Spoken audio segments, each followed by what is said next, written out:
Testing, testing, testing. Perfect. Good morning, everybody. It's 8:58. We're just a couple minutes away. Hope you all had a wonderful night. See, the front rowers are good to go. I like people sitting in the front row.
Good morning once again, everybody. I want you to turn around to a different table, and I want you to turn around and say good morning to the person next to you sitting at a different table.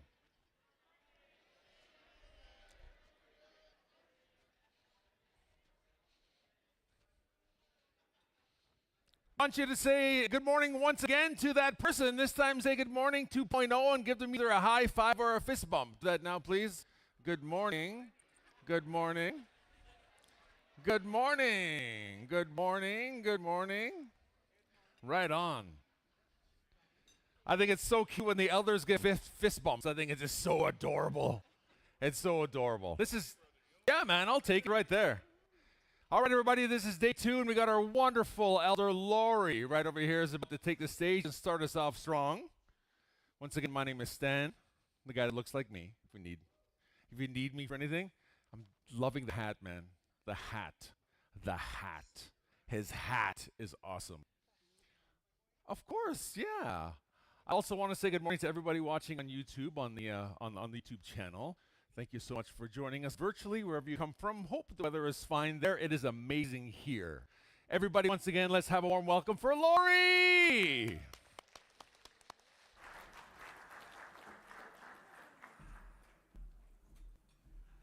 Good morning, Nakajap. Bonjour, Jamnado. Bonjour, Mishom Sanang, Okamestang. Bonjour, Kena, Nadoyak. Migwesh Minwa, Gibiam Gak. Mandam Nagish Gat.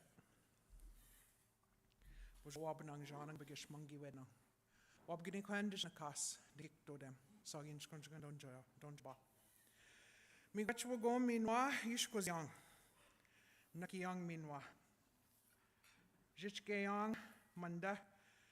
Ajanab Yang Ni Garning. Dokwedge Minim, we not Mayak, not Moshnam. Where a Janendamang, where when Jumsto Yang Ginwa Kidiek, Jomoshnang, where Janab Yang. Gwetchke Jesus, Nongagibinabit. Good morning. Acknowledgement of creation, the creator, the directions, the spirits, our grandmothers and grandfathers. Acknowledge the square that's outside. Acknowledge the dewegan that's here, and the drummers and the firekeepers, all of the organizers and all the helpers and workers that are here today. Acknowledge the shkinijik, the young ones, the youth. Acknowledge our families that are at home. Keep them safe and well until we get home again. A safe travel for those ones that are still coming, and for us when it's time for us to return home again. Acknowledging that winter time. It's that time of, and it was acknowledged by one of the youth, that it's that time of storytelling. So I'm sure that's been taking place here. Sharing of stories and building of new experiences. We saw, we're in the Seasons Hotel, and we were looking out the back window into the courtyard, and there was a big hot tub out there, and we saw a couple of families with lots of kids that were in that hot tub, even though it was snowing and storming. So those are building memories. So those are the things we need to remember, and that the youth have reminded us of, is to enjoy that family time, enjoy our children. Through the other sharings that have taken place, sometimes that childhood wasn't always the best for us. So let's bring that for our kids and our grandchildren. And through that journey that we've done to better our lives and our well-being. So there's lots of good sharing that's taking place here from all ages. So miigwech for that, and miigwech for this time together here. So today we ask the spirits to blessings for us and to help us to be able to have clear minds, come together in that good way. Miigwech, miigwech, miigwech, miigwech. Let's show some love, everybody. Come on, right here to Lori. Thank you, Lori. Love you. Harmony Point Drum Group, let's go.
Wow. Let's show some love to these guys right over here. Harmony Point. A little bit louder, guys. Come on, let's go. That's our opening right there. We're sticking to it. Dr. Era, did you just walk in the room, Dr. Era? Dr. Era, are you here? Somebody got stuck in his driveway and he couldn't get out this morning. So here he is. He's out. They finally let him out. Dr. Era. And Dr. Era's going to come up and say a few words before our opening plenary. Then we'll take a break. We're going to have our lived experience panel, and that's going to be our morning. But to say a few short words, we're going to have the doctor say a couple words. Dr. Era, there's stairs there, or you can walk around front, or you can just jump on the stage. It's up to you. Let's give it up for Dr. Era, everybody. Right here. Let's welcome him.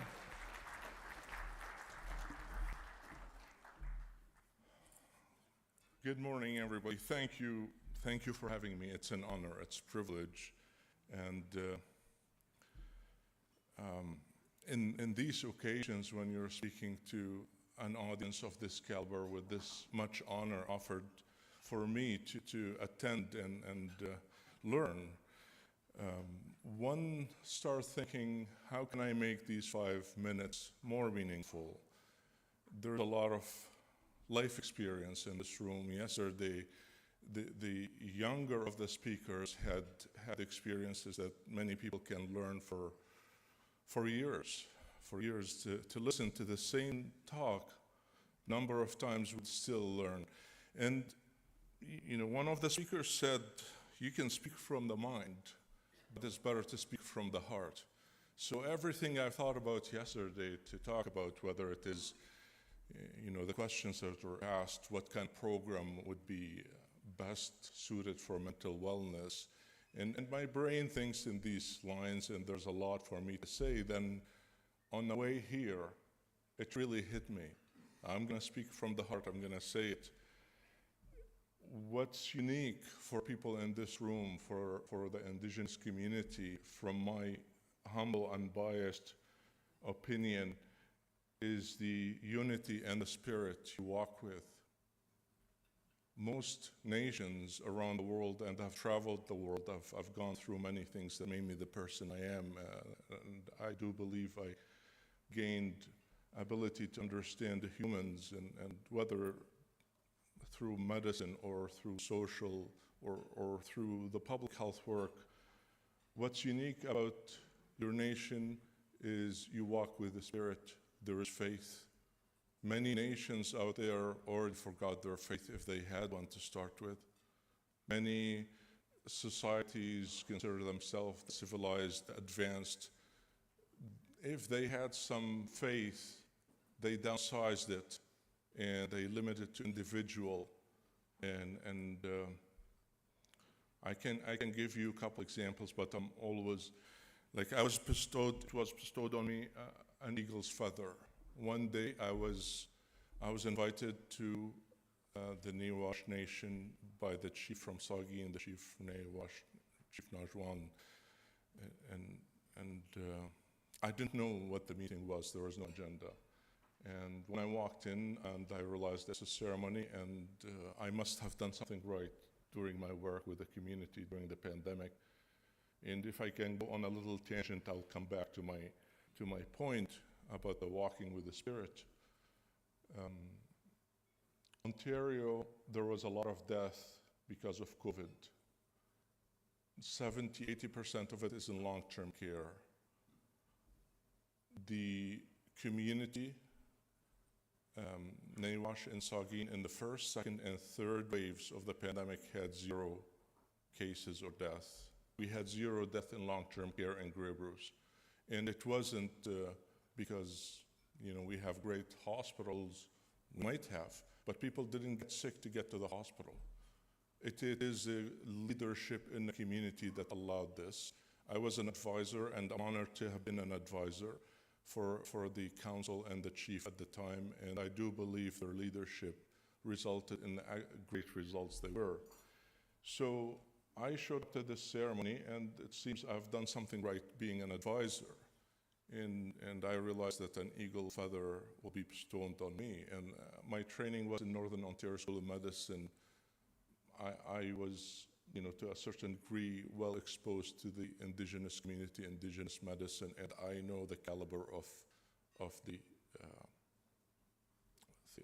ceremony. And many people are anxious in public speaking. Many people have anxiety when sometimes they answer the phone, let alone speak to a group. If there is a gene for that anxiety, I don't have it. It doesn't exist in me. Nevertheless, when Chief Najwan was handing me the eagle feather, my hands were trembling. There was tremor. And as I was saying, I will take care of this gift. I'll put it in place of honor in my house. Literally, those are the words. I can see that the tremor was so strong that the feather flew and was going so slow, gonna land on the ground, where I'm saying I'm gonna put it in place of honor. And it would have been maybe 10 hours until it landed for me. It was very slow motion. And obviously it was a couple of seconds, was on the floor, and Chief Najwan kindly had a chuckle, so everybody in the room had a chuckle too. And it took me some time. Like, I realized it immediately what it was, but it took me some time of learning. I went and learned what eagle feathers mean and how it is bestowed and what the culture about it and the teaching behind it. And I know I have years to learn, but what I learned really uncovered the first feeling I had when I was in that room. There is a spirit, and it's present, and it's with you, and it is in this room right now. I know I am proactive to attend to something important, and this is very important. I got 5 in the morning, I have a tractor, I've started learning, and Nick Saunders, my friend, actually gave me some tips about the tractor before, to clear it and make sure everything is ready for me to be here way before on time.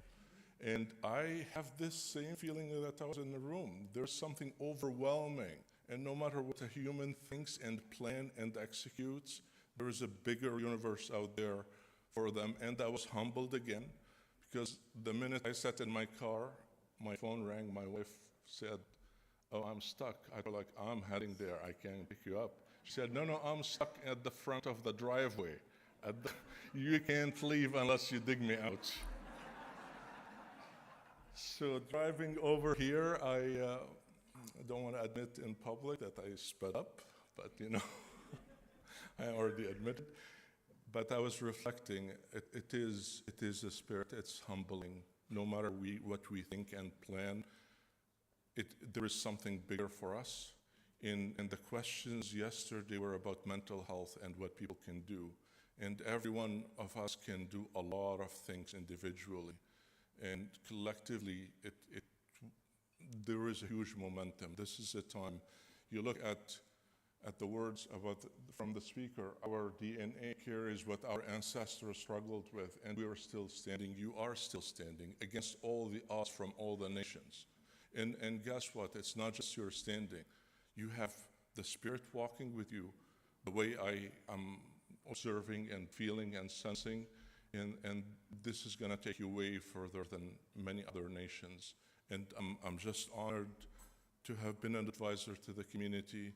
I will not be complete if I don't thank my friend Nick Saunders for this invitation, for his guidance over the past 4 or 5 years working throughout the pandemic and after, to be a good advisor to the community or a servant and learn from the community. An amazing person.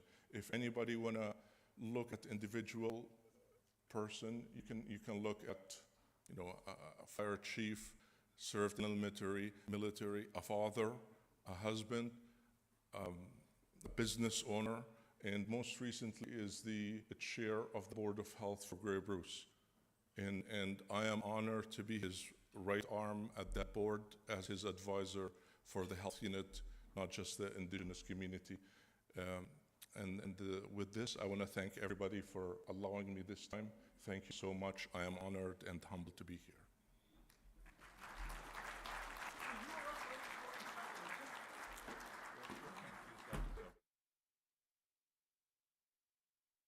Let's give it up, Dr. Era, everybody. The doctor. And now he's going to go sit way in the back in the corner. Holy. Okay. All right. So now we're jumping right in. So let's jump right in.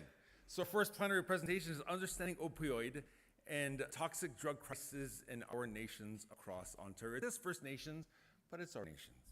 Everybody, let's welcome COO's finest are coming up this morning. Let's have a warm welcome for Sasha Bragg and Alexis Kidd.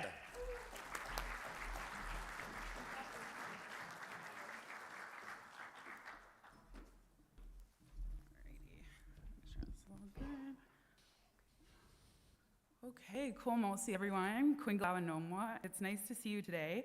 My name is Alexis Kidd, and I'm a member of Munsee Delaware First Nation on my mother's side of my family. I'm a sister, a daughter, a friend, a cousin, a relative, a loved one of people who use substances or have used substances.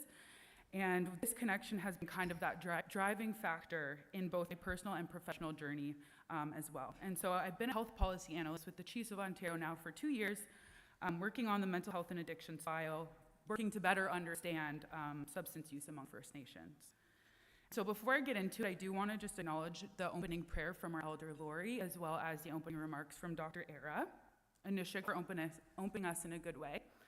As well, I want to acknowledge the medicines in the room. Thank you, Elder Lori, as well, and the helpers that are offering their support. I also want to acknowledge the drum and for the opening song and the sacred fire that's just outside there. It was really important for us to have that as a part of this gathering. And then finally, I want to acknowledge the people in this room who know and love people who use substances, have used substances, or have lost their lives to substances. While these conversations are not always easy to have, they're important, and so I just wanted to say Anushik again to everyone in this room for being here, pushing through despite the winter weather to make it here, because it really shows a commitment and, you know, the dedication to the work that we're doing. Oh, sorry. Kwinginawa Loma, Nida Sinji, Sasha Bragg. Hello everyone, my name is Sasha Bragg. I come from Munsee Delaware Nation, and I'm the Opioid Research Communications and Project Liaison with Chiefs of Ontario. Okay, so first and foremost, these are some of our presentation goals and focus areas, but I do want to have a little bit of a conversation about a key aspect here, and that is the weight that words can have. And so we know that languages shape the way we think, how we perceive others, how we perceive the world, how we respond to complex issues such as substance use.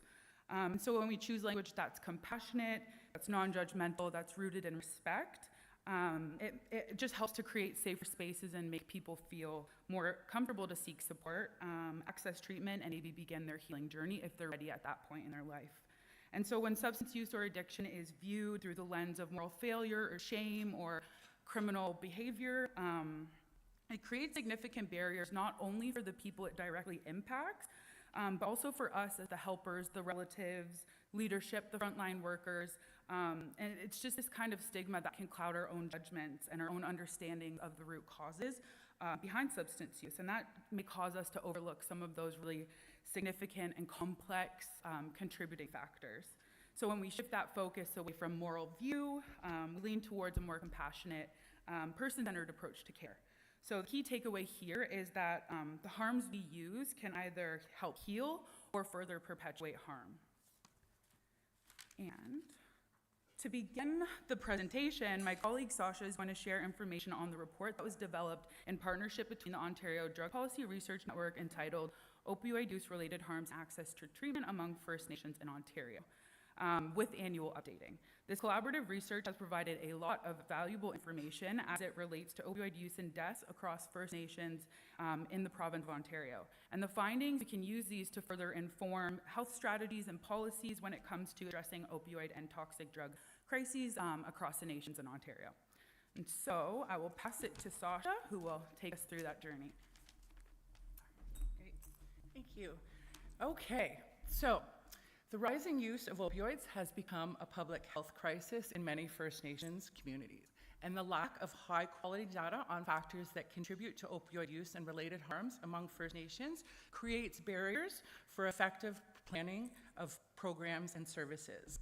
So to address these issues, in June 2013, the Chiefs Assembly passed Resolution 1310. This resolution mandated the Chiefs of Ontario work with ICES and the NIHB program to develop research that is relevant to the needs of First Nations. It also mandated that we conduct research aimed at reducing harms related to opioid use in First Nations communities. So this is a timeline of the project. So like I said, in 2013, the prescription opioid surveillance resolution was passed, and that led to 2017, a report that was created examining opioid use related harms among First Nations people in Ontario between 2005 and 2015. In 2018, Chiefs and Assembly passed another resolution, Resolution 2018, which mandated the continuance of previous work to further understanding of this health crisis and create the knowledge required to inform effective and culturally appropriate programs and services. And then in 2019, the collaboration between Chiefs of Ontario and the ODPRN, Ontario Drug Policy Network, led to a submission for a CIHR grant funding guided by the priorities set by a steering committee. And then in 2021, we released 2 reports, Opioid Use-Related Harms and Treatment Among First Nations in Ontario, 2013 to 2019, and the impacts of COVID-19 pandemic on opioid-related poisonings among First Nations in Ontario. And then in the fall of 2023, we released our first annual report titled Opioid Use, Related Harms and Access to Treatment Among First Nations in Ontario, from 2013 to 2021. We plan to provide annual updates to this report every year, and we will be releasing the next report hopefully next month. And then continuing on, we'll continue to work with the Ontario Drug Policy Network to continue to explore the trends in ongoing opioid crisis. Okay. So these are the 3 areas that we were focusing on. So we are going to examine trends and characteristics of opioid use and related harms, and to conduct ongoing monitoring of trends of prescription opioid use, treatment for opioid use disorder, and opioid-related harms. And then for treatment outcomes, we're going to try and understand the clinical indications for prescription opioid use, as well as the factors and circumstances associated with fatal opioid overdoses. And then finally, we're going to compare retention and treatment and health outcomes among First Nations people with an opioid use disorder, starting opioid agonist therapy. And then we're working on describing the factors associated with opioid-related deaths, as well as describing the clinical indications such as a dentist, surgery, or injury that led to the initiation of prescription opioids. Okay, so today we want to present some of the work from our last report, describing some of the patterns in the prescribing of opioids-related harms and access to treatment among First Nations in Ontario. But before I continue, I would like to take a moment to acknowledge that we are sharing here our numbers and in no way reflect the grief and loss that the opioid crisis has caused First Nations communities across Ontario. They also do not reflect the resilience of the communities and their efforts to address this crisis. So this report can be found online and is an attempt to show how things have been changing over time. As mentioned earlier, we will be releasing an update to this report with revised numbers up to 2022 and 2023. So some of the indicators that we look at are prescribing of opioids to manage pain. So we know there is a history of overprescribing, which in many cases led people inadvertently to developing a substance use disorder. So the first output that we have is the trends of people who are prescribed opioids to manage pain over time. So the blue solid line at the top represents First Nations people and the total percentage of First Nations people who are prescribed opioids for pain over time, with the gray bar representing non-First Nations people. So the main takeaway from this figure is that we've been seeing that prescribing of opioids to manage pain has been reducing over time, really starting around 2016, when there were new guidelines that were released nationally to try and promote more appropriate prescribing.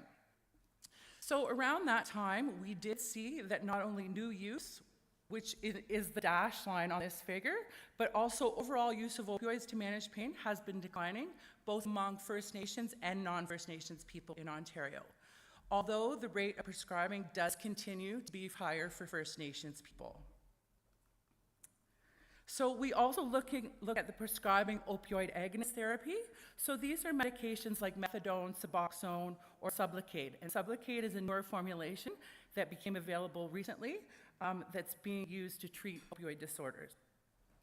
So we see a dramatic difference in the prescribing of these medications among First Nations people. In Ontario, we've seen a real growth since 2013, such that almost 5% of First Nations people by the end of 2021 were being prescribed an opioid agonist therapy to treat an opioid addiction. That is much higher than we see among non-First Nations people. So the one thing that I do want to point out is that there are probably two factors that underlie this increase. So one of which is a higher rate of addiction or opioid use disorder among First Nations people, which we know has been tied to the long-standing intergenerational trauma from residential schools and colonization. So the number of First Nations people accessing opioid agonist therapy increased between 2013 and 2021, with Suboxone becoming the most common type of opioid agonist therapy prescribed for First Nations living within community in 2021. So we expect that there is going to be a higher need for these treatments when there is a higher percentage of people who are struggling with addiction. But I think that this rise also reflects the massive efforts that have happened in communities to try and increase access to treatment and services for First Nations people. So it reflects a need, but also I think that the rise is also indicating some success of the programs and efforts that are being made to connect people to treatment within communities and outside of communities. We've also seen important changes in the types of treatments that people are using. So the two main first-line treatments that are available are methadone and Suboxone. So methadone is the solid line here, and Suboxone is the dashed line. And what we see is that sometime around early 2018, there is a real reversal with this acceleration. In 2016, I'm getting messed up here, sorry. So there's been a lot of effort increasing access to Suboxone across the province and in more rural and remote communities because it doesn't require frequent visits to pharmacies. So I think this shows a collaborative effort to increase treatment that is more accessible to First Nations people who might not have the same kind of access to pharmacies as non-First Nations people. So here we're looking at the rates of opioid-related harms, and as mentioned, these have worsened over time across the province among everybody, but disproportionately among First Nations people. So we looked at First Nations people who are living within and outside of community and found that these rates are increasing faster among First Nations people who are living outside of communities. I just want to point out a couple of things. First is that we started to see that this line tips upwards around 2016, which is a time when we know that fentanyl entered the illicit drug supply across the province. And then it accelerated again around 2020 when the COVID-19 pandemic came and the drug supply became even more unpredictable and potent. So we've really seen that as the illicit drug supply is changing, that is really impacting harms, and we're seeing those harms being about 9 times higher among First Nations people compared to non-First Nations people across the province. So between 2013 and 2021, hospital visits for opioid-related poisonings have increased. In 2021, the rate of hospital visits for opioid-related poisoning among First Nations was 82.5 per 10,000 people, or 1,377 people, and was the highest among First Nations people living outside of their community. And finally, we look at the rate of opioid-related deaths. So these are deaths investigated by the coroner where an opioid contributed to death. And again, this is a really, really hard figure to look at because these numbers are increasing and they're increasing very quickly. And again, we're initially influenced by fentanyl entering the illicit drug supply in 2016, and then again when the pandemic came. So we have seen these numbers just take off and the amount of loss that people are experiencing from these changes. So I think this is really important when thinking about how we can help prevent some of these harms. One of the things we really saw in the last few years of this report was the growth of fentanyl in opioid-related deaths. So in 2016, we began to see an increase in the opioid-related deaths among First Nations people, with dramatic increases beginning in 2019. In 2021, the number of opioid-related deaths was 190 among First Nations people. So the unregulated drug supply has become more toxic over the study period because of the addition of fentanyl.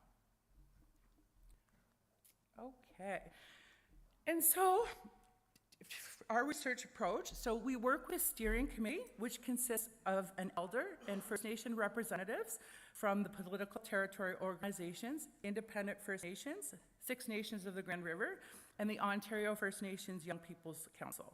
So we work in collaboration with the steering committee to ensure that all the indicators included in this report are relevant and address the needs of First Nations people.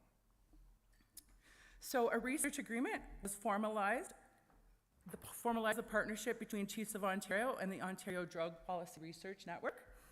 All researchers are OCAP certified by the FNIGC. So the Chiefs Ontario Data Governance Committee ensures that the grant meets the requirements of OCAP compliance.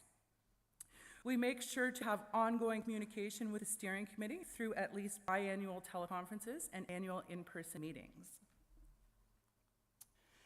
So we know that numbers only tell a small part of the story. So in order to address this, we have created a Circle of Lived Experience Advisory Committee consisting of First Nations men and women throughout Ontario. And actually a few of those members will be speaking after me on the Lived Experience panel. And we know how important it is to incorporate these voices into all of the research that we do. And anybody interested in becoming a part of that panel, I can send out information. Okay, so I am the research coordinator, and I lead knowledge translation initiatives, including plan sharing findings with a panel of individuals with lived experience and community members to ensure the research is contextualized. We utilize opportunities to present research findings to communities throughout workshops and presentations using a variety of media. And following the approval from the Steering Committee, Health Coordination Unit, and the Data Governance Committee, findings will be released publicly and shared with First Nations leadership, policymakers, and other knowledge users. And that's it for me, and I'm going to hand it back over to Alexis.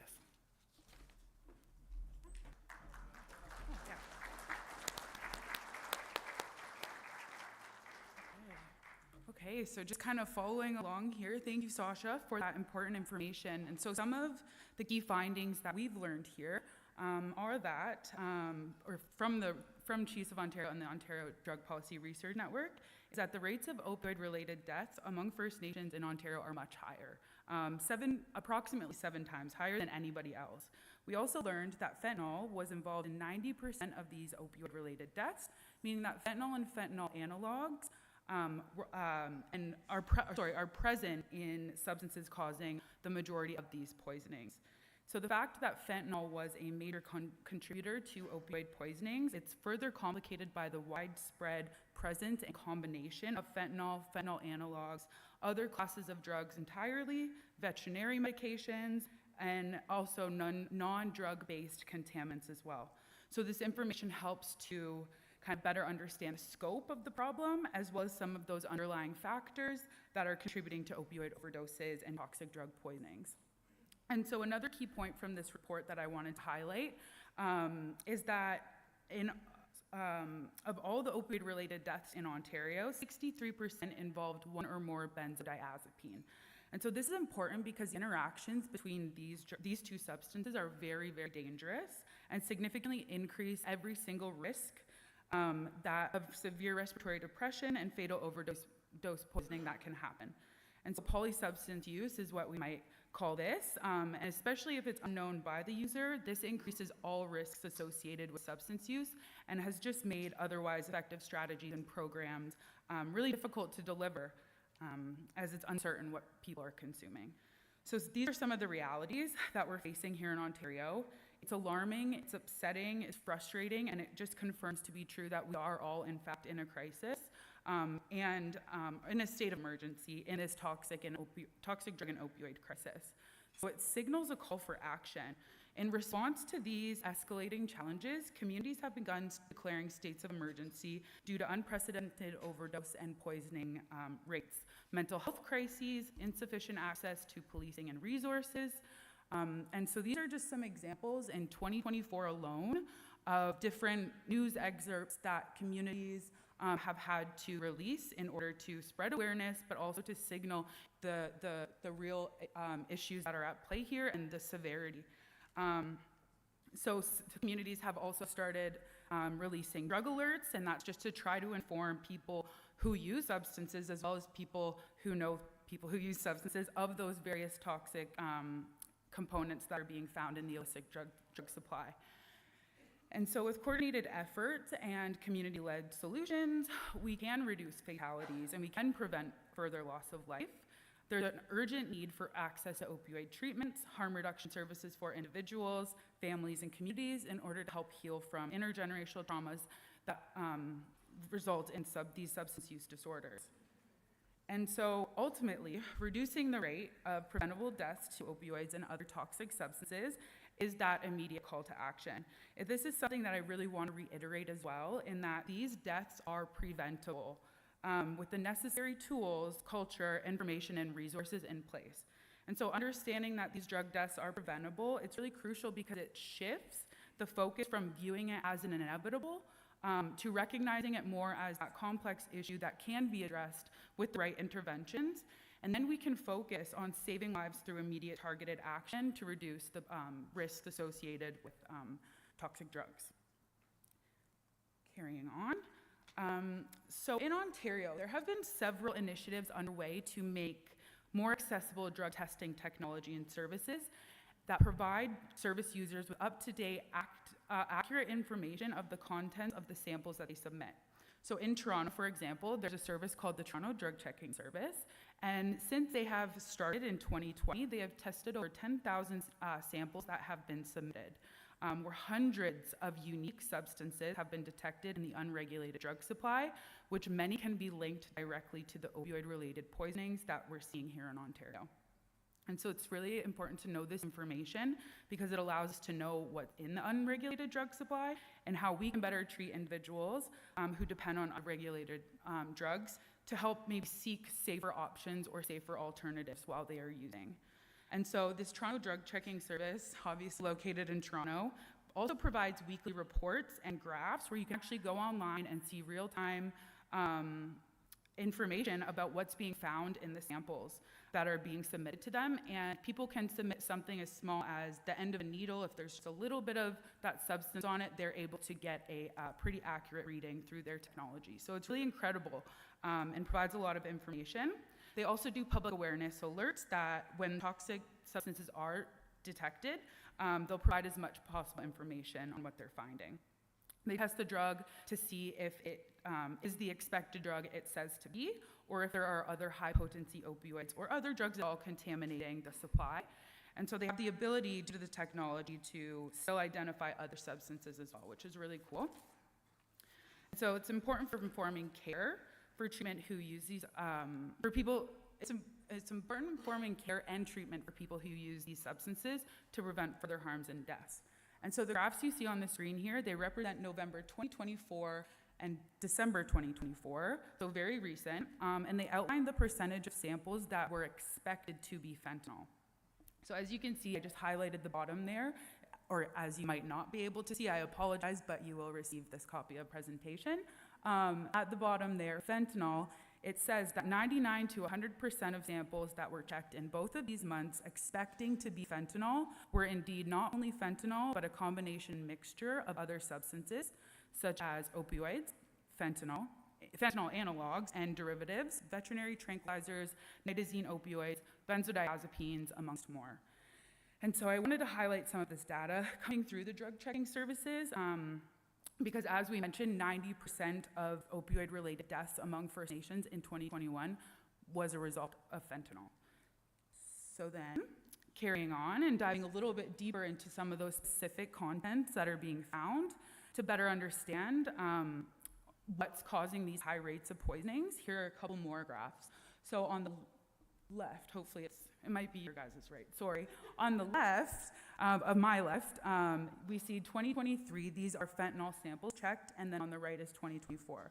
So in 2023, we can see that fluorofentanyl, bromazolam, and xylazine were the three highest detected substances found in most of the fentanyl, in the fentanyl samples. In 2024, we see similarities, but now we see emergence of medetomidine, which is another harmful veterinary tranquilizer not safe for human consumption.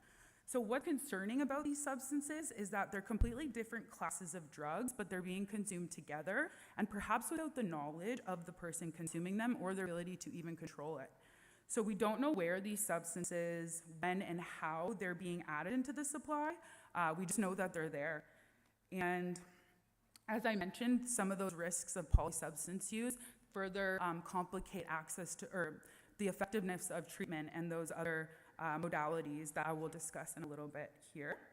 But first, just talking a little bit about fentanyl. As we may know, it's a powerful synthetic opioid that's often used medically for severe or extreme pain management. It's 50 to 100 times stronger than morphine. So then some of its fentanyl analogs, and these are the ones, four that have been detected in the Ontario drug supply: fluorofentanyl, methylfentanyl, acetylfentanyl, and carfentanyl. And as you can see, their potencies here, some stronger than morphine, stronger than fentanyl, and so consuming these together is creating very dangerous interactions in the body. And there's also a conversation to be had about the difference between prescription fentanyl and illicit street fentanyl, in that prescription fentanyl is regulated manufacturing, it's controlled use, medical quality standards, but there is still risk of overdose, and there is still risk of diversion as well. However, on the other hand, illicit street fentanyl, we don't know what's being put in it. It's illegally made and sold. It's unpredictable. It's being contaminated with toxic, highly, highly toxic substances that aren't even approved for human use. And it's also creating the highest risk of poisoning for people.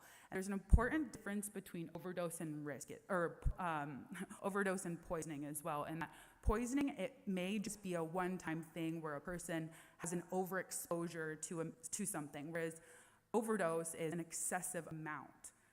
So those are important to understand too with these differences in the causes of fentanyl, because one is putting you at a significantly higher risk of poisoning, which can happen immediately, as we know.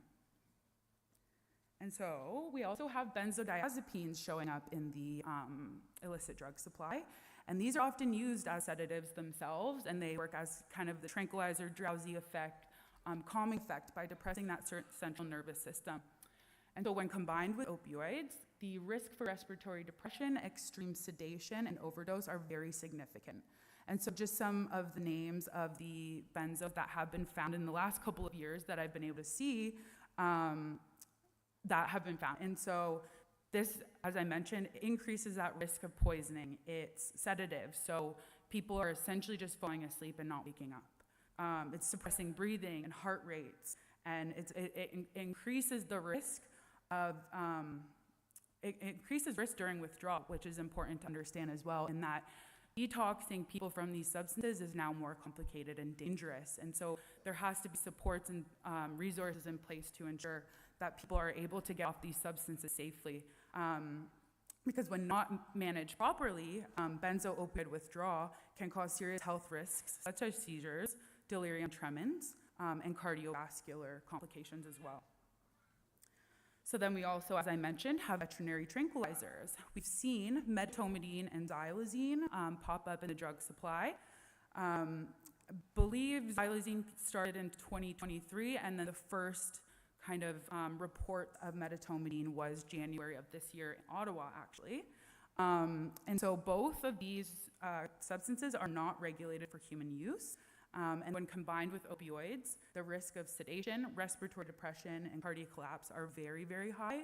And as well, there are also risks with soft tissue injuries and ulcerations, and that can cause infection and lead to a whole nother myriad of issues. And so as medetomidine and xylazine, or sometimes referred to as trank dope, these are being found in the toxic drug supply as well. Now, another substance being found is nitazene opioids, and these are structurally similar to fentanyl, but they're actually more powerful and they're not approved for human consumption. And so when they are combined with other opioids, the risk for overdose is significant, and these nitazenes have been found in the lower potency opioids such as oxycodone, hydromorphone, hydrocodone, and Percocet. So that puts the groups of people who use those drugs, maybe even more recreationally, at significant risk as well. So just wanting to mention that. And so kind of going into some more of like what we can do and not focusing on all the negative. It's really important to remember, as I mentioned, that withdrawing from these substances, especially the very high potency opioids that are being detected, it's not a comfortable experience. And if you've ever seen it, if you've ever witnessed it, it's a terrible experience for everyone involved. And so we know that one of the main deterrents for people to stop using substances is unmanaged withdrawal symptoms. And so stabilization and the management of withdrawal symptoms may be the first and most important step in helping someone even get to that point of wanting to find healing. We also know that the combinations of these substances make withdrawing far more complicated and dangerous, and that has the potential to cause severe side effects worse than what people might expect during a typical, if that's even a thing, a typical detox or withdrawal. So it's changing the ways that even detoxification from these substances is looking like. And so this is where that idea of meeting people where they're at really comes into play, because stabilization and withdrawal symptom management, it may require therapies such as opioid agonist therapies that Sasha mentioned, or safer supply modalities, or it may be a combination of these things with land-based healing and land-based detox. It may look different for everybody, but we have to remember that people who use drugs do not want to experience that withdrawal and will do whatever they can to avoid it, and I don't blame them. So we must also do whatever we can to help them get through that terrible period and hope that they are able to make it through, because it's a very challenging time. So as mentioned, opioid agonist therapies are being used at higher rates, and these medications are to help with withdrawal symptoms, the management of those nasty feelings, reduce the risk of cravings for opioids, which can decrease the risk of returning to substance use substantially. So they work by providing a controlled, safe dose of either methadone, Suboxone, or Sublocade, which help to stabilize an individual and just improve their day-to-day functioning without those same harmful effects and those symptoms of euphoria in unregulated opioid supply, such as heroin or fentanyl, and which we know that people are not always able to function normally on, especially with the toxic drugs we are seeing today. So these opioids are long-acting opioids, and this means that they release more slowly in the body for a longer period of time, and this just prevents withdrawal for 24 to 36 hours without causing a person to get high if it's managed and monitored properly. That's a key point. The three listed here are the most commonly used, and if you recall from earlier in the presentation, Suboxone is the opioid agonist therapy that's most prescribed among First Nations, which may be because it's just easier to manage in remote communities, whereby methadone does require a daily pharmacy interaction. Methadone, as well, is a full opioid agonist, and this means that it fully binds to your opioid receptors in your brain and body, and so therefore it can provide a high or euphoria if the dose is too high, and this makes it have that higher potential for misuse and risk of overdose, of course.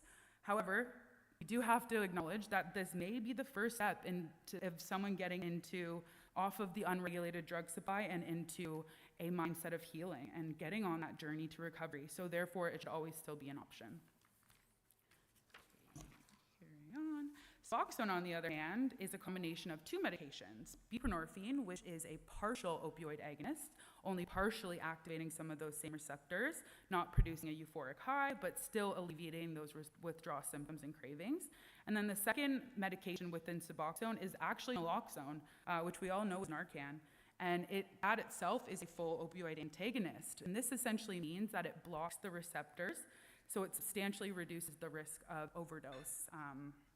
As well, the misuse potential is really low with Suboxone as well, because buprenorphine itself, while yes, it is still an opioid, it has what's called a ceiling effect. So This kind of means that there's a limit to how much it activates these receptors.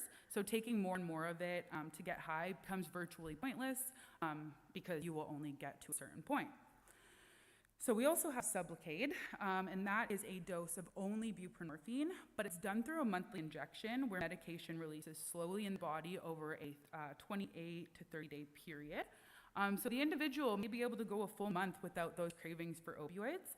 And so this would be a really valuable option for people who may not prefer to take medication daily, may not have access to take medication daily, or may not do well with daily healthcare interactions.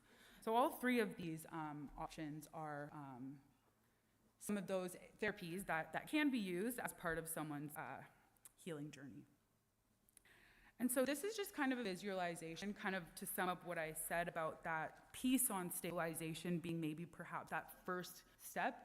And I know the font's big, but if you see kind of just how the graph gets bigger, it's stabilization may just be a small part where then the rest comes in, where the addressment of the mental, physical health, the emotional and spiritual needs can happen, the reconnection to traditional knowledge, reconnection to the culture and ceremony, and then the land-based healing and that ultimate goal of recovery, and that takes self-actualization. So we have to remember that, people need to be stable in order to make those decisions and for themselves, or even want to.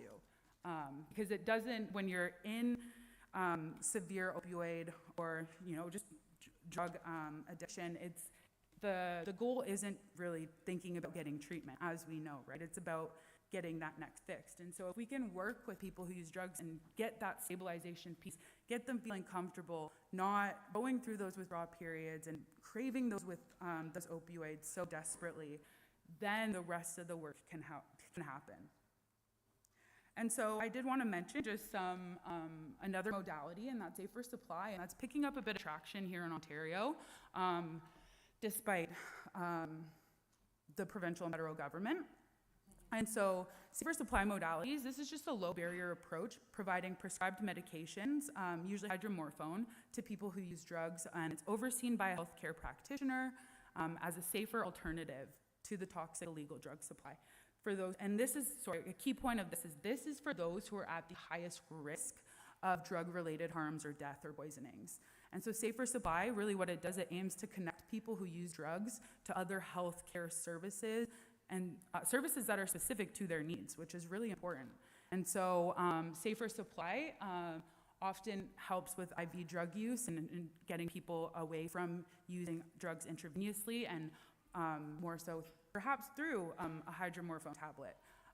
As well, people with opioid disorder, we know, as I just mentioned, the volatility of the unregulated drug supply, so they are at a high risk of poisoning as well. And then people who have been unsuccessful with other treatments, methadone, Suboxone, Sublocade, they're not always successful, and oftentimes the reason is because there needs to be other resources and supports in place. And so just keeping that in mind, this is that low barrier for the kind of that last resort initiative, but it has been showing some really great promise. And some of the things that it aims to achieve is reducing the use of unregulated drugs and exposure to fentanyl, as well as the reduction in number of overdoses. Of course, hydromorphone is a regulated tablet, and I believe most safe supply guidelines, I think it's 8 milligrams, is the dose. And again, supervised by a healthcare practitioner, and there are ways to put supports in place to ensure that diversion isn't happening. So I always hear that argument, but we can ensure that that's not happening. There are ways to do that. Increased community engagement is another piece of safe supply as well, engaging that population of people that might not access these kinds of services due to stigma, shame, whatever the reason they may not want to access it. That's what safer supply aims to do, is to meet them where they're at. And then as well, reduce rates of infections related to IV drug use. This is a big one. I know the Safer Supply program in London, Ontario, the reports from that's one of the biggest points, is that reduce IV drug use. And so people are using safer when they're not using needles. So that's an important point. And then also we've seen in London specifically the Safer Supply program, but also one of those goals of Safer Supply overall is reduce hospital admissions and emergency department visits because of less risk of poisoning. And so when thinking through some of the ways to address opioid use, there are many different harm reduction related initiatives that focus on keeping people who use drugs alive and safer from harms that are associated with opioids and the toxic unregulated drugs. And so whether you term it as harm reduction, risk reduction, life promotion, protection, death prevention, they all really mean similar things, and in that they aim to help keep individuals alive as long enough to access other supports and services, or even treatment if that is something they reach that point in their life to do. And so I was at a conference back in November, and a comment from a participant, I can't recall her name, but she was from Tananega, so if they're in the room, or please come up to me after, but it was a really, really great way of kind of understanding substance use and kind of the stages of it. And she mentioned that we're dealing with what's called end-stage substance use here for some people, where people are at such a high risk of death from overdose that we need those urgent, drastic measures that can stabilize individuals, connect them where they're at, and address their mental health and physical needs. And so some people might view harm reduction as those drastic measures, but for some people, it's just what they need. And so harm reduction is not just one approach. It can be many different ways of connecting to people who use drugs. And so I like to look at this kind of a spectrum, or just like an ongoing continuous circle of strategies that, can build back that hope and sense of community in those struggling with substance use. And it can be as simple as shifting our language to less stigmatizing words, or sharing our knowledge with others, and in ways like this. And people, as well as, people who use drugs, just letting them know what to look out for, letting them know what's popping up in the drug supply so that, they can try, or just have that in the back of their mind. It's not to suggest that they're not going to use drugs entirely, but it's just to ensure that maybe they can make better informed decisions about the drug they're using or how they're using. Not using alone, making sure people are there.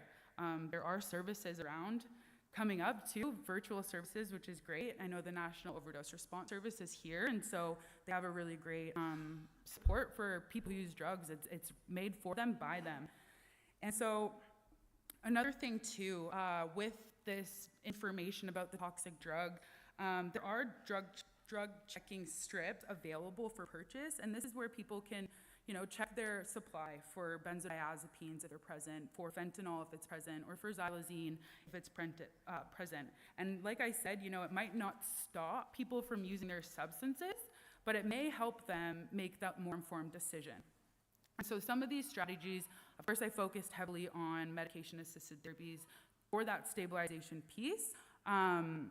And kind of those opioid agonist therapies focus more on, like I said, that meeting them where they're at. But then as well with harm reduction is those access to basic needs such as food and housing, low barrier housing, and other determinants of health that kind of fall under this realm. Of course, traditional healing, community and culture, and gathering together like this even, it's healing, and it allows us to provide safe spaces and comfort for people who use drugs. And so this is not an exhaustive list by any means. I think we could all probably come up with hundreds more ideas, but I just really want to reiterate that harm reduction, it doesn't have to be just one thing. It doesn't have to be that one drastic measure that's enabling people who use drugs or viewed that way. Providing wraparound services where people feel safe and where their immediate needs can be met, that's going to open doors for more opportunities for healing, and it opens the door for trust too, which is a really important component in one's healing journey. So just to kind of sum all that up is that it's a multifaceted approach. It's not just one way that a person is going to find healing. And so, as mentioned, through some of the harm reduction services, we have what's safe supervised consumption sites, and these sites provide safe and clean spaces for people to use substances with the supervision of trained staff, and this helps to reduce the harms and risks of accidental overdose in a controlled environment. And so you may have seen kind of a comparison like this, and it's not to shame at all. It's just to say that, there's things that have happened, and that, these two examples are, of course, very different, but there's a lot of similarities, including that alcohol is a substance that was once prohibited because of the harms it was causing to the people, and the ways it made people behave. And so during those prohibition times, we saw that increase in, and I didn't, but I was not even thought of. But there was an increase of death and alcohol-related harms due to unregulated toxic booze that could land from anywhere from 5% to 100% proof. And so there became no choice but to regulate the consumption of alcohol. And since then, we have seen the rates of alcohol poisoning and induced deaths decline. However, not to discount that it is still a really important issue, another big issue affecting many First Nations. And the harms and deaths, there are still harms and deaths occurring as it relates to alcohol use. But I think just kind of what I want to say here is the main and the largest difference, is that the definitions, if you read them here on the screen, they sound very similar. The only difference is that one of the places is more socially acceptable for people to go and use their substances than the other. Okay, and so I kind of want to highlight some of the data too from Statistics Canada. I found this really interesting in that from 2020 to 2024, there was more than 2.6 million visits to supervised consumption sites across Canada. And so this indicates that it was a service being used by people who use drugs. It's a need. In the 4-year period, there were a total of 41,722 non-fatal overdoses, of which 42% of those overdoses did require the administration of naloxone to restore consciousness and breathing for 17,201 cases. So whether or not the general opinion is that supervised consumption sites enable drug users and cause more harm than good, the data actually tells us quite a different story. And actually about how supervised consumption sites have saved thousands of lives. And to date, nobody in Canada has died in a federally regulated supervised consumption site. So, important. Yeah, right? For sure. And so, kind of just, we're going to be wrapping up here soon, and one of those last medication-based modality to this work. And I'm sure we all are aware of naloxone, Narcan. There's also lots of supply out there. Please help yourself, take as many as you'd like. But basically, we know naloxone to be a non-addicted opioid antagonist. It reverses the effects of an overdose by replacing harmful unregulated opioids at receptor sites, and it can restore breathing and consciousness, and we know it to be safe at several doses. So it's really important for people to carry naloxone, even if you don't use substances or even if you don't know someone who uses substances. Opioids are everywhere, whether they're being prescribed or whether they're showing up illicitly on the streets. They're everywhere, so everyone should have naloxone. And one of my favorite quotes, just to the other side of the screen there, is that nothing says I love you more than carrying a medication that can save someone's life. And so, while the treatments and tools I have just mentioned are heavily based on medication-assisted therapy, and that can be great for stabilization, there's real work that has to be done to get there and to ensure the individual is able to stay stable and thinking clearly. And so that's where land-based and community-based care efforts can be extremely effective in helping people heal from those underlying traumas, build their bundles back up, and learn healthy ways of living and coping that can be used throughout their lives, including the management of withdrawal symptoms if that's necessary. And so looking at some more culturally grounded, safe models of care, there are many ways in which land-based healing promotes mental, physical, emotional, and spiritual health. And it's far beyond just this list here that I'm listing, and I'm sure, again, we can all think of more, but I just firmly believe and agree that it's important that bringing First Nations people back to the land to remind them of that connection. And just some examples of things we've seen through some of the programs here in Ontario on the land detox and treatment programs, cultural language camps, hunting, fishing, trapping camps, medicine walks, traditional medicine teachings, harvesting traditional foods, ceremony, just being on the land. We also, when care efforts and initiatives are also community-based, the local knowledge of that community can be utilized within the services that are designed, delivered, and managed by the community. And so that makes it a safer, more comfortable experience for the people of that community who might access that service or support. So community-based care is really, really important. It improves health outcomes, and it's more sustainable for First Nations when the care is designed to fit their needs in their home communities. And so some of the ways that we can take care of each other are knowledge sharing, Peer-to-peer outreach. We heard that yesterday, the youth, they really talked about that peer-to-peer outreach and having us listen to them. I mean, I'm still kind of a youth myself, I guess, but I'm in that weird limbo. Milestone celebrations for people in recovery. I absolutely love to see stuff like this. You know, celebrating those steps. It's such a big deal for someone to make that decision to reduce substance use. Community feast, bringing people together over food. And we also know that people whose substances don't always have access to nutritious, consistent food. As well as drum and singing groups. We know the power and the healing that comes from those songs. Community-led emergency shelters I've seen popping up as well throughout communities, and it's so incredible to see because these are the services that meet people where they're at, and they're low barriers, and that's what we need. Community bathrooms even for people who are unhoused. I think about this all the time, how uncomfortable it must be to use the bathroom outside. You know, having a space, a set space for people to practice basic hygiene is important as well for someone's healing. And finally, while aftercare is still a huge challenge for First Nations, due to various reasons related to capacity and funding, of course, it's still important that we continue to push for services to help people continuing those healing journeys after treatment, because we know it to be a lifelong journey. We know that when people leave treatment, if they don't have a safe place to go, or if they end up where they were prior, the risk of recurring substance use is extremely high. As well with that comes the risk of overdose. For someone who might not have used for a while, if they go to try to use the same dosage they were comfortable with before, it could cause respiratory depression. So aftercare, it goes beyond just counseling and treatment. It also heavily relies on social supports and services that can help individuals access employment, education, and housing while continuing to address their mental health challenges and healing from those traumas. And so some of the things, and we've heard some examples yesterday, which makes me so happy to hear, is transitional housing, sober living housing, if that's what the community needs. It's up to them. Initiatives that improve social determinants of health, employment, education, housing, support groups, if that's what people want, if that's what their priorities are, traditional healing and counseling, of course, medication management, case management, and then those individualized treatment plans, just remembering that it's going to be different for everybody.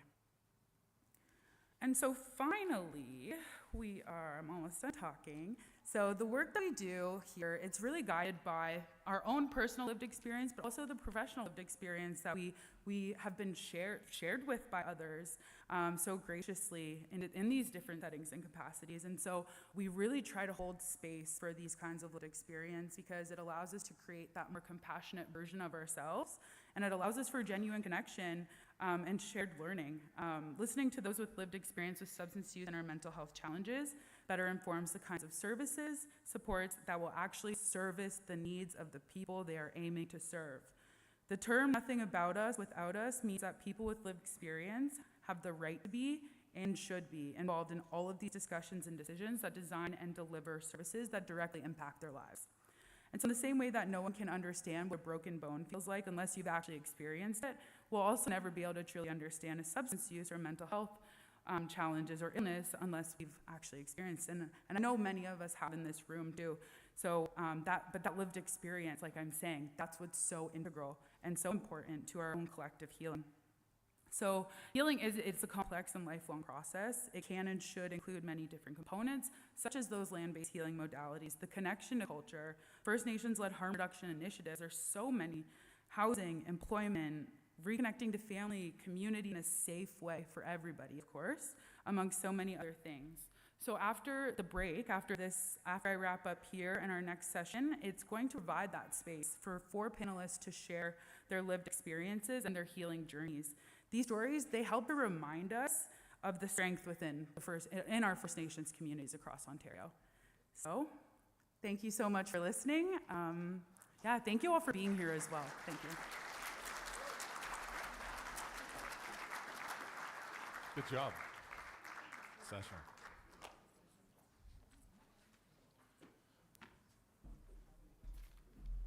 That was good, huh?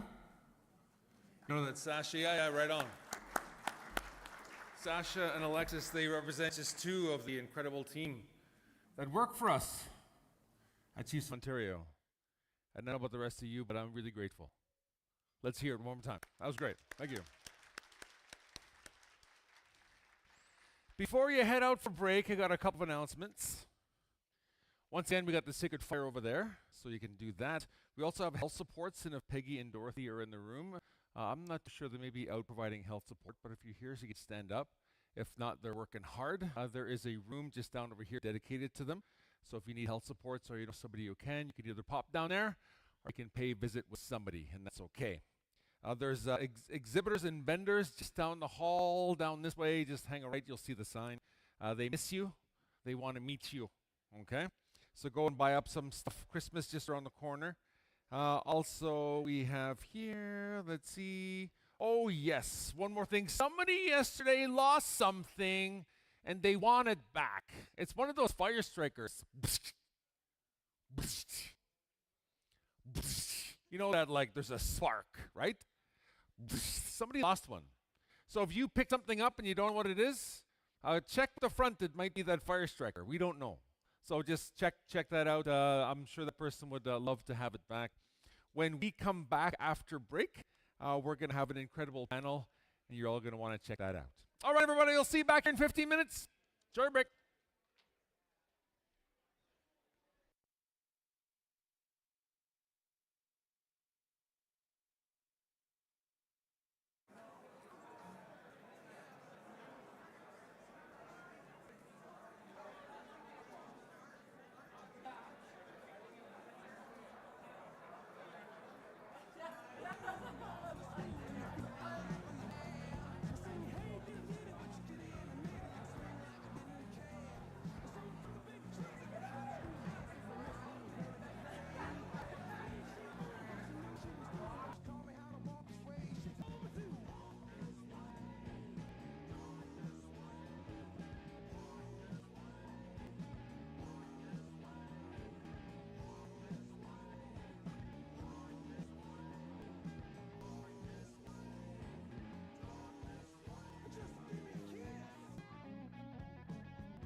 There's something happening here, but what it is ain't exactly clear. There's a man with a gun over there, telling me I got to beware. I think it's time we stop, children. What's that sound? Everybody look what's going down.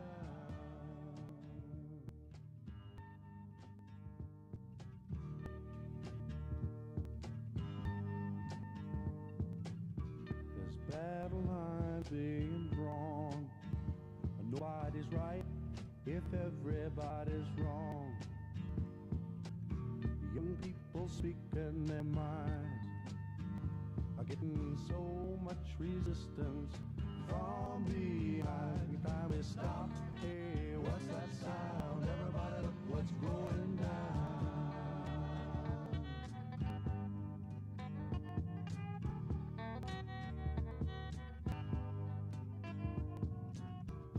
What a field day for the heat. 1,000 people in the street, singing songs and they carrying signs, mostly say hooray for our side. It's time we stop. Hey, what's that sound? Everybody look what's going on.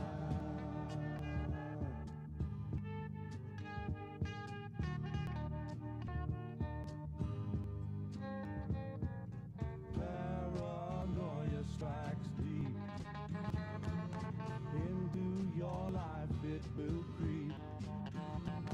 It starts when you're always afraid. Step out of line, the man come and take you away. We better stop.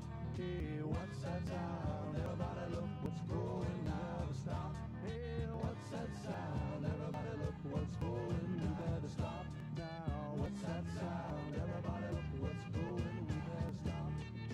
What's that sound?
Oh yeah, I'll tell you something. I think you'll understand when I say that something. I wanna hold your hand. I wanna hold your hand. I wanna hold your hand. Oh please, say to me, let me be your man. And please, say to me, you let me hold your hand. Let me hold your hand. I wanna hold your hand. And when I touch you, I feel happy inside. such a feeling that my love I can hide, I can hide, I can hide. Yeah, you got that something I think you'll understand when I say that something. I wanna hold your hand. I wanna hold your hand. I wanna hold your hand. And when I touch you, I feel happy inside. It's such a feeling that my love I can hide,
Hey, hey, hey. We're going to get started in 2 minutes. We're getting started in 2. We're deucing it. 2 minutes, everybody. Thank you.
right, everybody, do we wait for the song to finish or can we start now? What? Okay, we'll wait for another minute. Wait another minute. Turn it back up. Turn it back up.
All right, everybody, we got to start. That's a 25-minute guitar solo, so we got to roll here. We can't squeeze in a 25-minute guitar solo, so we're good. All right. By round of applause, who's thankful to be here?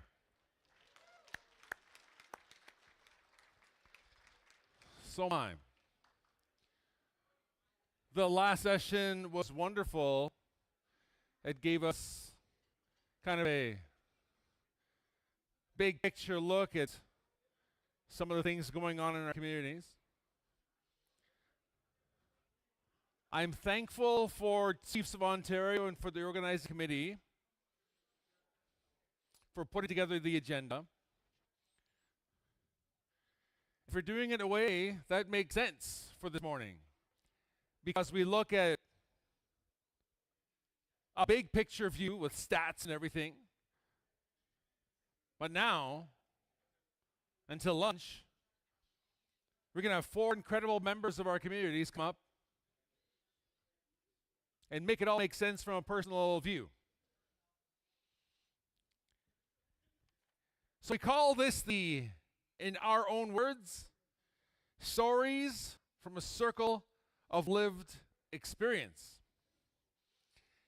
We have 4 members coming up. Got some questions for them. They're going to give some answers. They're going to share some of their lived experience. We're all going to be extra, even more so. You know how it works, respectful. Make sure your dings and dongs and your phones are turned off and everything else. And this is where it all becomes real. Who's ready for this? Come on, let's hear it. Who's ready for it? I'm going to call upon all our panelists to please come on up. That'll be Black Wolf Hart, John Laforme, Ashley Smoke, and Olivia Satalan. Can I have them all, please? Come up.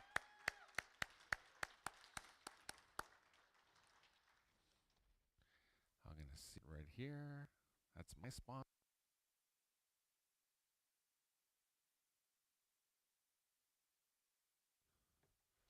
They're here. Let's give them a massive round of applause, everybody. Come on, let's welcome them.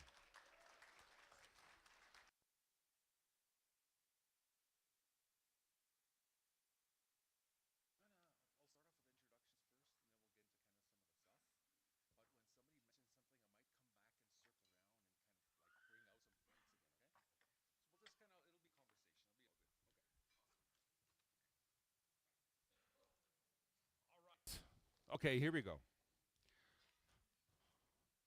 Friends, I'm happy to see you. I'm happy that you're here. We're all honored that they're here, aren't we? Aren't we?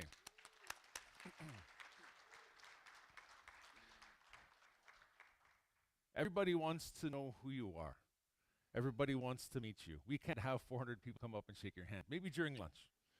But right now, let's all start off with some introductions, panelists. So tell us who you are and tell us where you're from. So, is this on? Yeah. My name is Ashley Smoke. My family comes from Alderville First Nations. I was born in the city though, and I grew up in Peel, and now I live in rural Ontario in Port Hope. I'm here on this panel today because I used drugs for the last 20 years of my life, opioids, and while prescription opioids started my substance use, illicit opioids ruined my life, and then prescription opioids saved it and my family and got everything back for me. Um, and I'm still on them today, and I'm quite productive, quite healthy.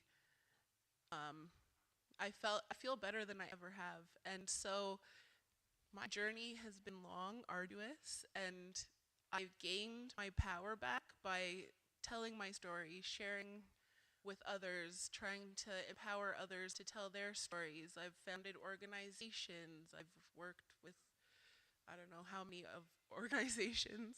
Um, and now I work at Native Women's Association of Canada, where I go into prisons and I train inmates and staff on just healthy relationships, STBBIs, substance use, empowerment, and I really like the best part of my day is when I get to see the look in their face when they realize that there's hope. So that's why I'm here today. Excellent, Ashley. Thank you. Well done. Moving over. Ani Bojo Sagaskanageo. My government name is John LaForne, but my spirit name translates into Big Thunder. I am here because I have an extensive lived experience with addictions, mental health. I just recently celebrated 20 years sober, December 14th. So it's a big milestone.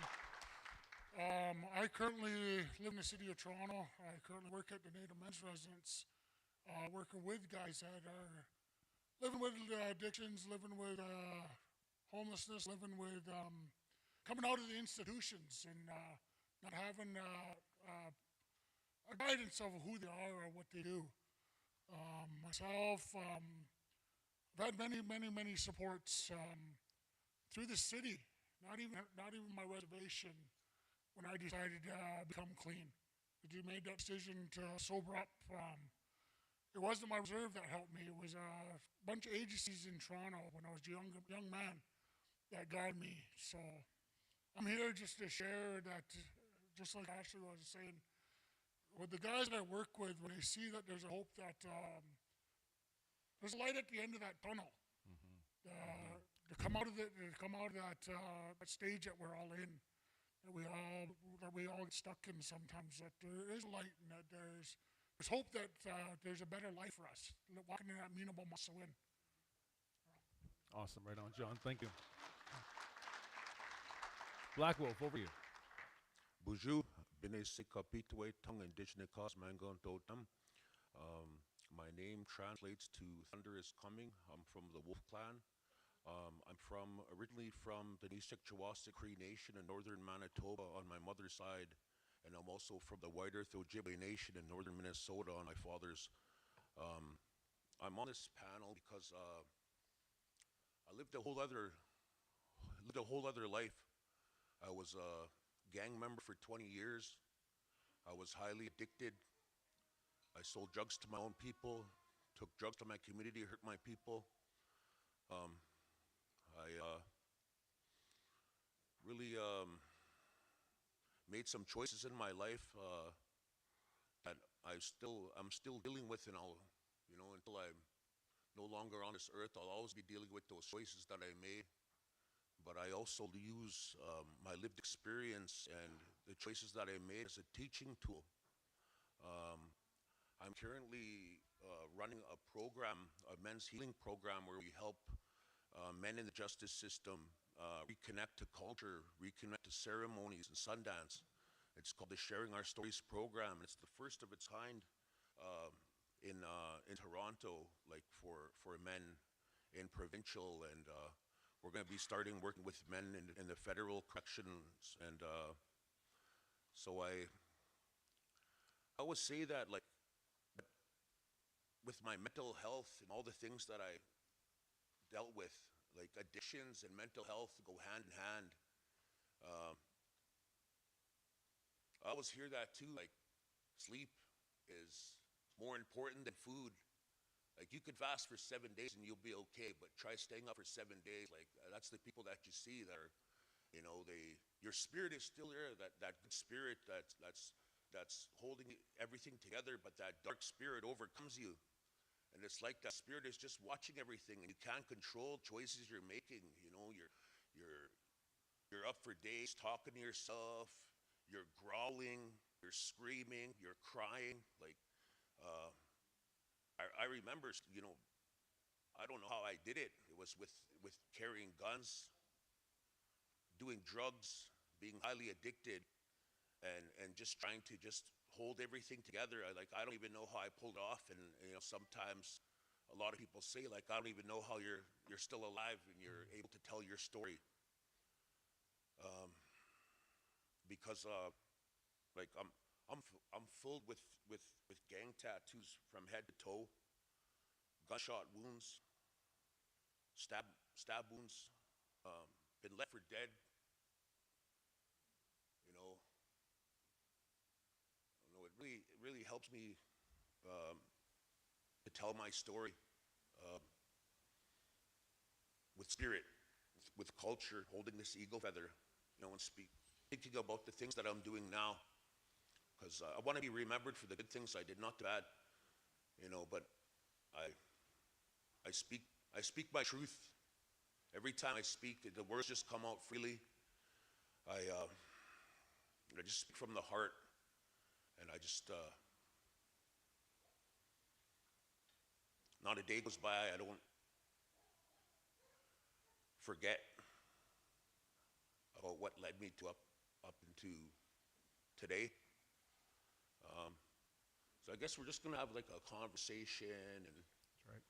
be going back and forth. It'd be good like that. So I'll just I had the longest introduction here, but that's okay. No problem, Black Wolf. It's all right, man. It's all good. We're happy you're here. Miigwech. Miigwech. What's your Yeah. Okay. My name is Olivia Sutherland. I'm originally from Fort Albany. I also consider Abitibi and Anishinaabe Nation my home. Gawa basit migsumi gundashina kasan. Maskwa manuiche hege muhtian amomesna. My first language is Cree, so while I'm talking, sometimes I'll do my best to talk. There's times that I will fumble, or so I kind of have my phone with me too to look through. So if you see me looking at my phone, it's not because I'm not paying attention.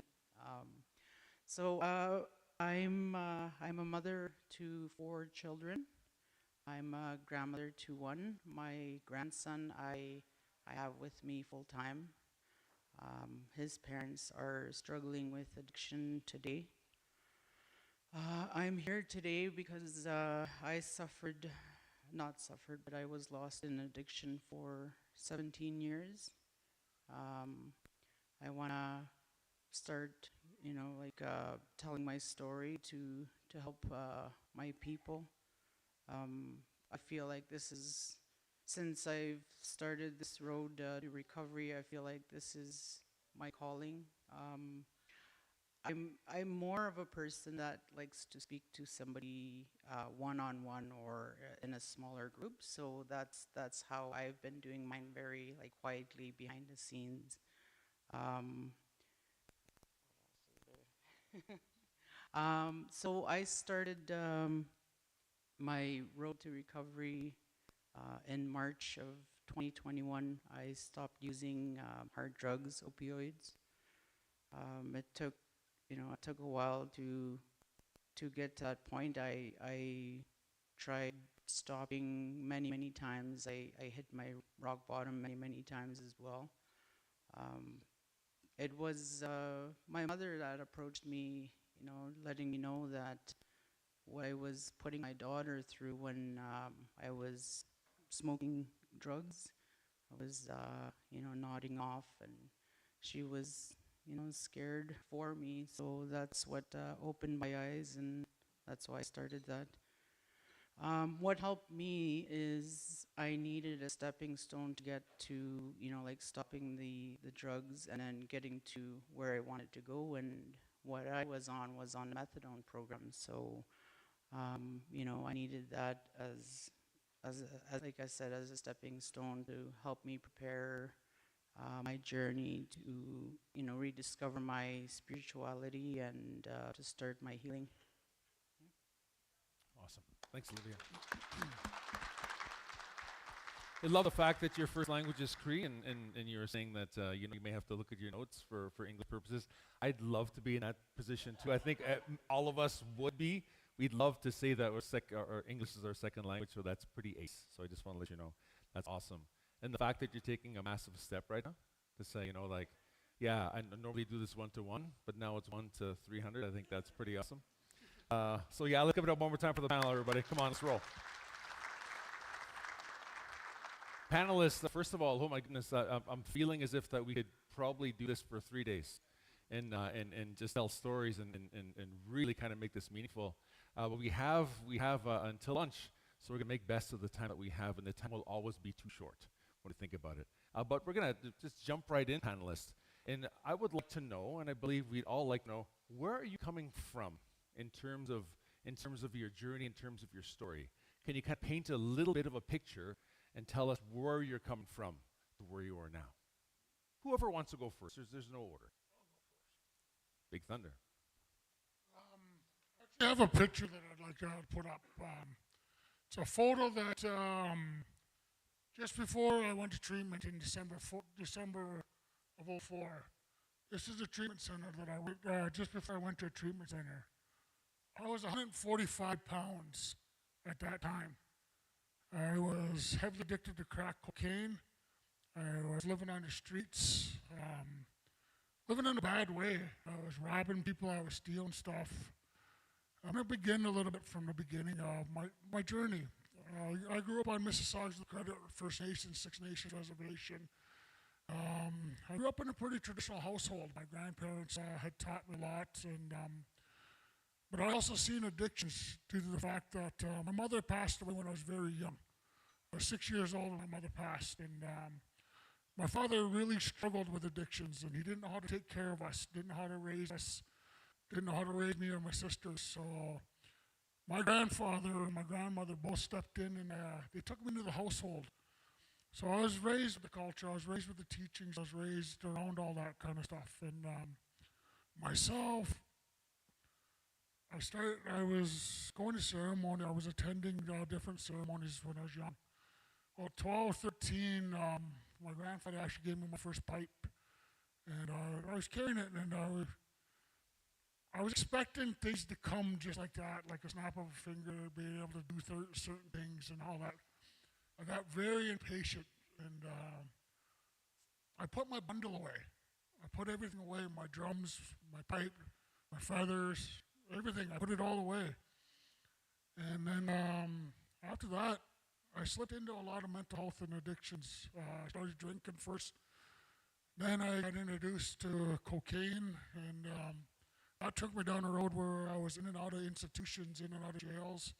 Spent a lot of time. During my childhood, there was a lot of sexual abuse, physical abuse as a child from my family, my aunt, uncles, my dad's friends, because of the addictions on our reserve. And during that time, I didn't know how to carry it. I didn't know how to take care of it. And so I turned to addictions to mask that pain, to mask that hurt that I carried. And I always blamed myself for a lot of that stuff that happened, and that's what led my addictions.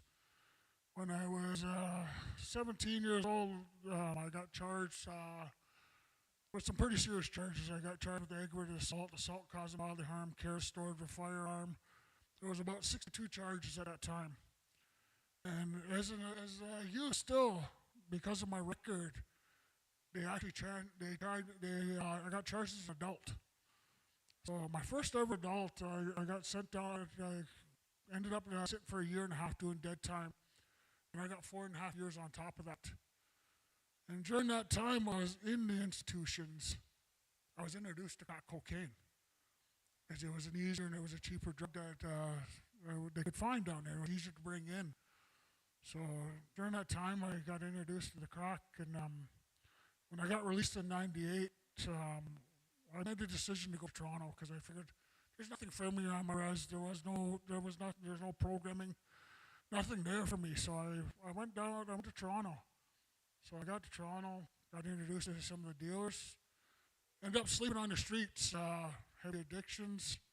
As you look at that photo, when I look at that photo, I don't look at shame. I look at a hurt boy that was struggling, that had gone through a lot of things. So I use that photo a lot when I do these talks and what I do and where I speak. Like I said, I work at Native Men's Residence. It's a program called Sagate program. We actually are one of the only facilities in Ontario that have a traditional aspect, life skills-based program. And we have 5 corrections beds, so being able to work with the guys. But I struggled for many years down here in Toronto, struggling with that addictions. And I just got tired. I hit rock bottom in summer of '04. I was tired, and I was every day just getting up, going and make money for the dope. Got tired of putting other people's kids through education, because I was paying for other people's the dealers' educations. The kids, I was paying for them. So I had an opportunity to go to a program. I'd been to many different other programs. I had an opportunity to go to a program called Nova Canada. It's way up in the Laurentian Mountains. It wasn't an Indigenous program. I'd been to Native Horizons. I'd been to different places like that, and I said, you know what, I'm gonna try this. So in '04, I made that decision to go. We had an opportunity to go check it out. I liked it. It was a community-based program where you're only in program once a week. You weren't in program every day. So I had to relearn to live my life, relearn to walk my journey in a good way. So during that time while I was up there, I got off the bus December 14th. I got off the bus. I left Toronto. There was about this much snow on the ground. I got up to that treatment center. There was snow like this. Pardon my language, but I was like, what the fuck am I doing? Why did I come all the way up here? I had a bunch of money on me. I asked the bus driver to actually send me back to Toronto. I go, can I get a bus back to Toronto? They go, we only have buses every couple of days. I was like, what the?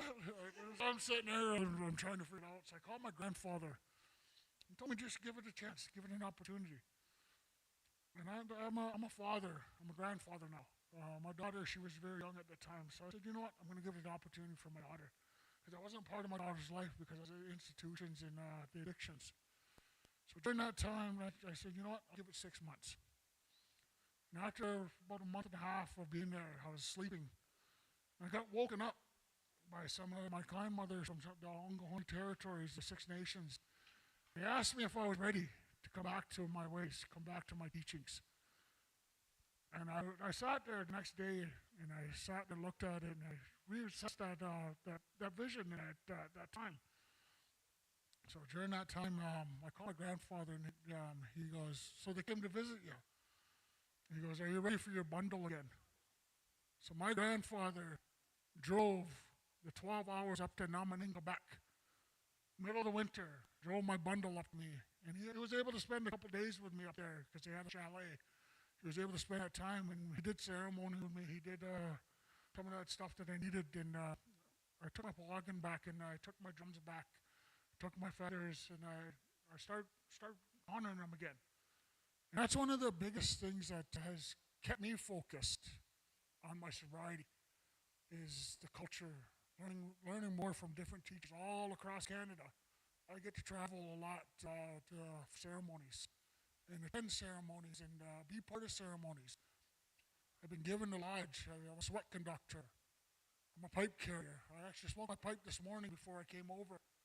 And so I do that in a good way. When I come into these ceremonies, I always, when I come to speak, I always make sure I come in a good way so I know I'm speaking from my heart. Because this thing right here is the biggest trickster we have. It always tells us we're good and all that. But when you don't believe it, when you believe in that, we can slip back to a lot of our old ways. So myself, I do a lot of that work now with the guys at the house I live at, that I work at. and they see that there's that opportunity for that outcome in a good way, so that they see a good opportunity, and they have somebody that's actually have that lived experience of being there with them to share. My journey is not the same as theirs, but I still have gone through a lot of the same things that they've gone through, so I can speak on that. So that's a little bit about me. Shumigwech Mewa. Wow, miigwech. Miigwech, John. Thanks, John. Ashley, over to you. Okay, so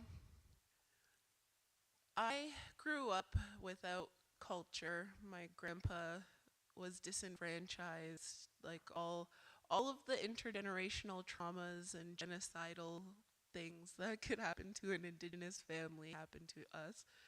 Um, and I didn't know any of that. Like growing up, I had no idea. Nobody talked about it. My dad even said like he was told to say he was white and like he can't get away with that. But like so growing up, I never really fit in. I didn't know where I belonged. I had imaginary friends who I later found out were actual ancestors. And I just was so lost. And through high school, my parents divorced, and I just like started smoking weed. And I found it like I I was like amazed by the plant nature of the medicine. And that's like the first by the way, my spirit name is Gatherer of Medicine for the People. So I was just drawn to that herbal medicine. And then that turned into like through trauma and other things that happened, other substances like opioids and stimulants. And then one day, I went with a friend to a hotel room to party, and I never went home for like 4 weeks. I had to escape, and I was trafficked, and escaping really threw things into perspective for me. And I got on methadone, and I started to change my life, and I went to school, and I went to Sheridan for community and justice service worker. And I found harm reduction, and I found people that I could get along with, people that understood where I was coming from, people that have just could like show me the way how to, live life, make an income, do these different things, while using substances and trying to stop and different things. And I relapsed a few times. And then I had a son, and I relapsed on fentanyl because I had no access to prescriptions anymore from my doctor.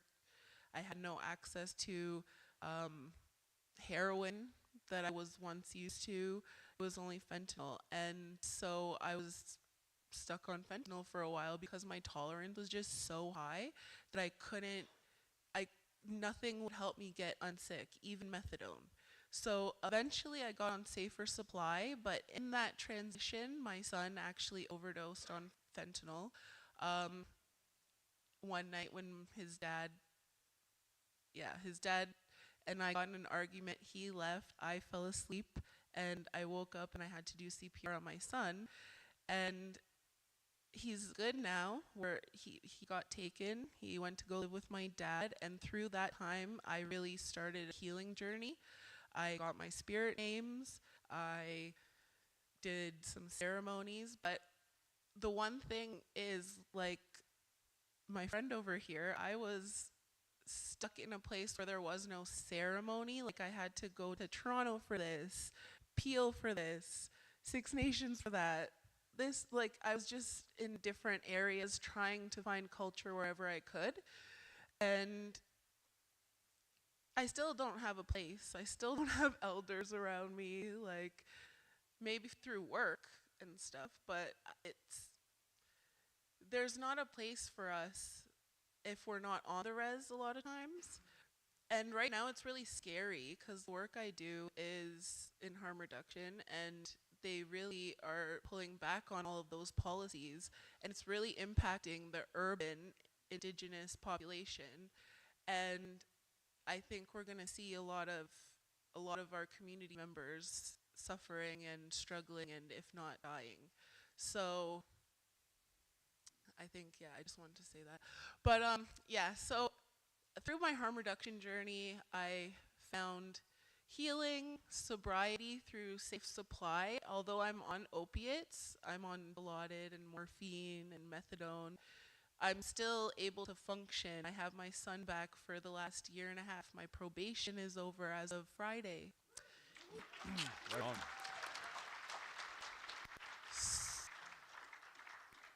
And I had a CAS worker told me I was never going to get my kid back, and look where I am now. And so, yeah.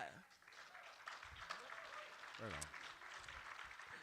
So I take that message into the prisons with me, and when I work with women and people who use drugs in the community, I co-founded the Ontario Network of People Who Use Drugs. So when I work with people in the community, I try to impart that like there is a way. They often see that they have a criminal record and like they can't get a job and all this stuff. And I'm like, I have a criminal record. I make a lot of money. I I do a lot of things in the community. I have a rewarding job, but I had to learn my gifts. I had to learn my trauma, my history, my family's trauma. I needed all those stories in order to get to the point where I was ready to heal properly and fully. So, yeah, that's a bit about my story, and I think we'll continue on. Right on. All right, Ashley. You talked about not having a place, but I think your place is right here amongst us. Eh? What do you think? Yeah. Perfect. Okay, you got that. And he talks about not having elders in the support system, and I think you're going to be getting a lot of contacts and hugs here while you're here, just letting you know. So get ready for that. Also, I have to say this. So you talk about not having a place, but yet with your work, you're going in and you're helping people find their place, which I think is just so beautiful. Huh? That's my place. Yeah, so Yeah. that's your place. So I just think that's so great. So thank you. We're moving right along. Olivia, over to you. I'm not used to this yet. Oh, you're doing great. We're so proud of you. So to understand, my journey, like I'm going to tell you a little bit about myself. I come from a dysfunctional home. Both my parents were alcoholics. There was a lot of family violence in the home as well.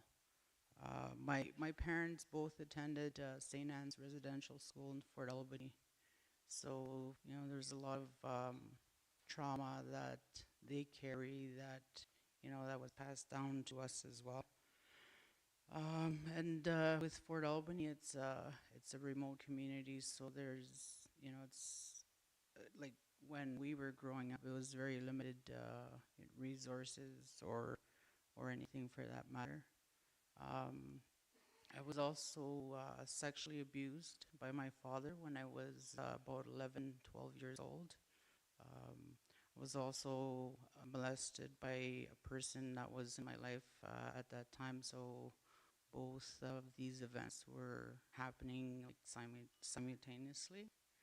So that's, like I didn't understand for the longest time, like when all this stuff happened to me, I felt like it didn't affect me. I think I just kind of stopped feeling everything at that point. So for the longest time, it didn't, like I said, I could tell you what happened to me like I was like reading from a book. Um, I got into my relationship when I was 18, and with this relationship, it was an abusive relationship. We stayed together for about 23, 24 years. We had our 4 children together, and I went through so much abuse in this relationship, physical, verbal, emotional. So that affected me, and it still affects me today. But I know these are things that I need to work on now today, and I am working on them. Um, and then on June 17th, 2014, I lost my daughter, my to suicide. I was the one that found my daughter. You know, she had hung herself, so I had to, you know, my ex-partner and I had to get her down, and I was the one that did the CPR and try to get her back, but unfortunately it was too late. Um, that really kick-started, like, you know, like I was already using, but that just like went full throttle with my using even more. We were using you know, Percocets, oxys, got to the point we were using heroin, fentanyl, and just whatever we could find. Um, I think that me using just, you know, delayed um, the the grieving process for, you know, that I should have done with my daughter. There's a lot of guilt surrounding that too, because, you know, prior to that, as I was saying, like I was using already, so for the longest time, I felt like it was my fault because of that. Um, sorry. So in like that was around the first time too that I got on methadone, but I didn't take it seriously at this time. I just used it as like, okay, if I can't find my drugs, I'm gonna, you know, have methadone to help me out. Um, I got off the methadone and the withdrawals were insane. It was, you know, to the point I couldn't stand it. I couldn't do it. I just got right back to using again and getting on that cycle. I I also like it was and I was saying it was you know, March of 2021 that I decided to and like say enough was enough. I it was actually my daughter that helped me you know, get to where I needed to go. I know my daughter, I think she's gonna have a gift with this. That's what I think, is that she helped me get further and further from, you know, like my addiction, my cravings, to get to where I needed to be. I, you know, I at that time, that's when I took methadone seriously, because I needed that as a stepping stone. I needed that to mentally prepare myself to, you know, like to start working on my spirituality. I know that was what was missing in my life. Of all the times that I tried to quit before, that's what I did, was that I didn't, you know, look at what I needed to work on, and I didn't look at my faith. So that was what was different this time around. You know, and everybody's going to be different. For myself, it's following ceremony, smudging, you know, and I don't need to go out and do that. Like, I mean, I do when I can, but at home, I do that, you know, like I said, I'm quietly. um, yeah, so it's been like about over 3 years. It'll be 4 years in March that I've stopped.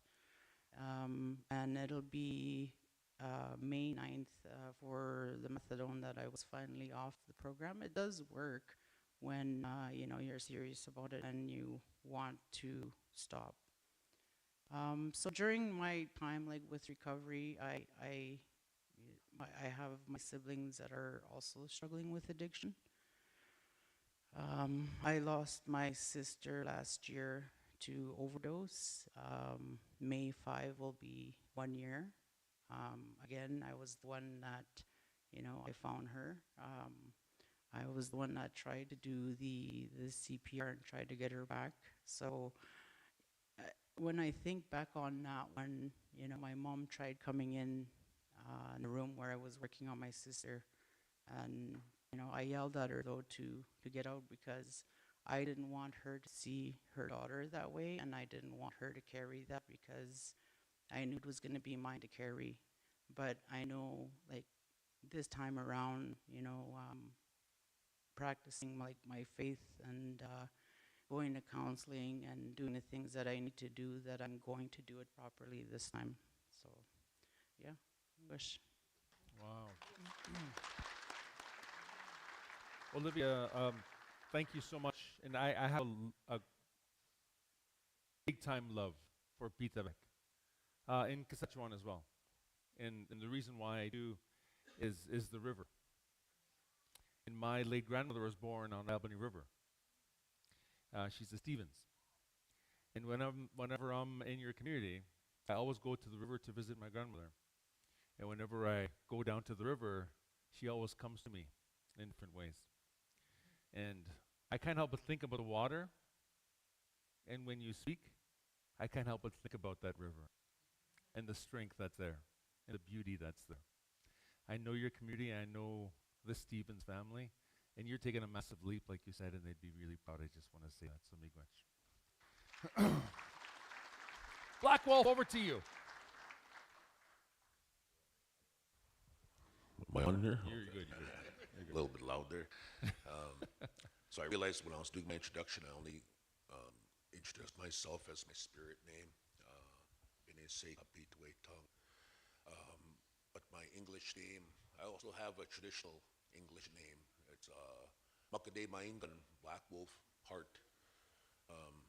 So I guess it's good to start with an introduction like that. But like I said, like I was, running with gangs for 20 years, and 12 of those years, off and on, 4.5 years here, 3.5 years, getting out for a week and picking up another 2 years, getting out for 3 days, picking up another 2 years. Like I was just so deeply entrenched in the gang lifestyle. Every choice I made was for my gang, and I was thinking about that yesterday and what I was going to talk about. And I was thinking about like all the gang members that I rolled with for those years. Like I took myself back to that point in my life, looking around at all my friends, looking around at all my, even my sisters, my brothers that I was rolling with, and we all shared like the same story. We all had intergenerational trauma. We all went through abuses that, we don't freely are able to talk about. We were all addicted. Almost 100% of us were all addicted. So we were all selling just to feed our addictions. We were all carrying weapons. At the time, we didn't know that we were just hurting each other. It was natives against natives and different gangs. I was initiated, did my first line of coke at 12 years old. I was initiated into the gang at 13. Started with a gang, run with a gang called the Overlords TOL in Winnipeg, Manitoba, which is the gang capital. 17 to 18, I was absorbed into Manitoba Warriors. I'm covered head to toe, Manitoba Warriors tattoos. Every single scar on my body tells a story. I got so much scars that, even the scars that are visible, but the scars that are in my, like, deep inside and that are like, that I hold deep down, things that I'm not able to talk about. One of my ceremony bros, he put a pebble in one of my my hands, and he told me to hold it. And he's like, "How does that feel?" And I was like, "Yeah, it's okay. I can hold it like that." And he put a grandfather, a big rock, in my other hand, and my hand was getting tired. And I was like, "Man, I can't hold this for very long." He says, "That's everything that you're holding on to. That's getting hard for you to hold. I can see it. I can see it in you. Some days you're battling in your head with your mental health. Like, some days are harder than others." So like that's all the stories that I'm holding on to. So it gets easier and easier as I tell my story, as I tell my truth. It gets easier and easier to let go of those things that I'm holding on to, because like it hurts me to have to hold on to those things. And like even when I was in prison, when I was selling drugs and inflicting pain on others, being involved in a whole bunch of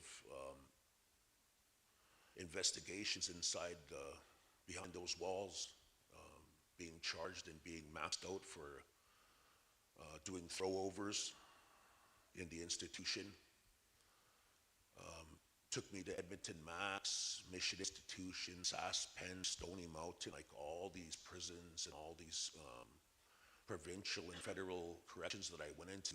And when I was like not able to be in general population because of, you know, hurting people and being in a gang, being a security threat, I was in segregation.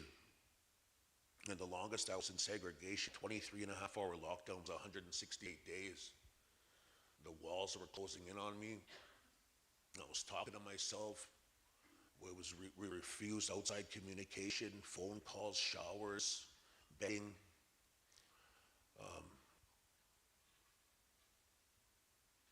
Hardly anybody ever came and visited me. Well, I don't think I've even had a visit ever once in jail, in federal, but I was like highly suicidal. My clothes were taken away.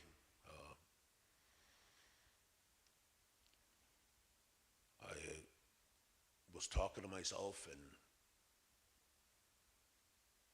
screaming. It's hard to say this, but I was pulling off my own toenails because of being in segregation for that long. I'm currently in a federal segregation class action lawsuit across Canada. A lot of those times it was really hard to be by yourself. But what led me to the prison was, being charged with guns, drugs, and running in that lifestyle. And what helped me was ceremony.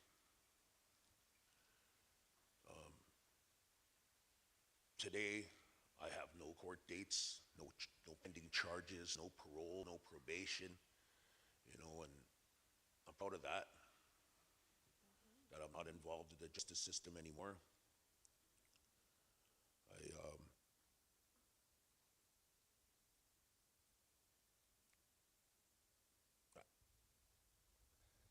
Sometimes it's hard for the words to come out, but I think I'm just gonna end it with that for now and just continue conversation. Yeah, you bet.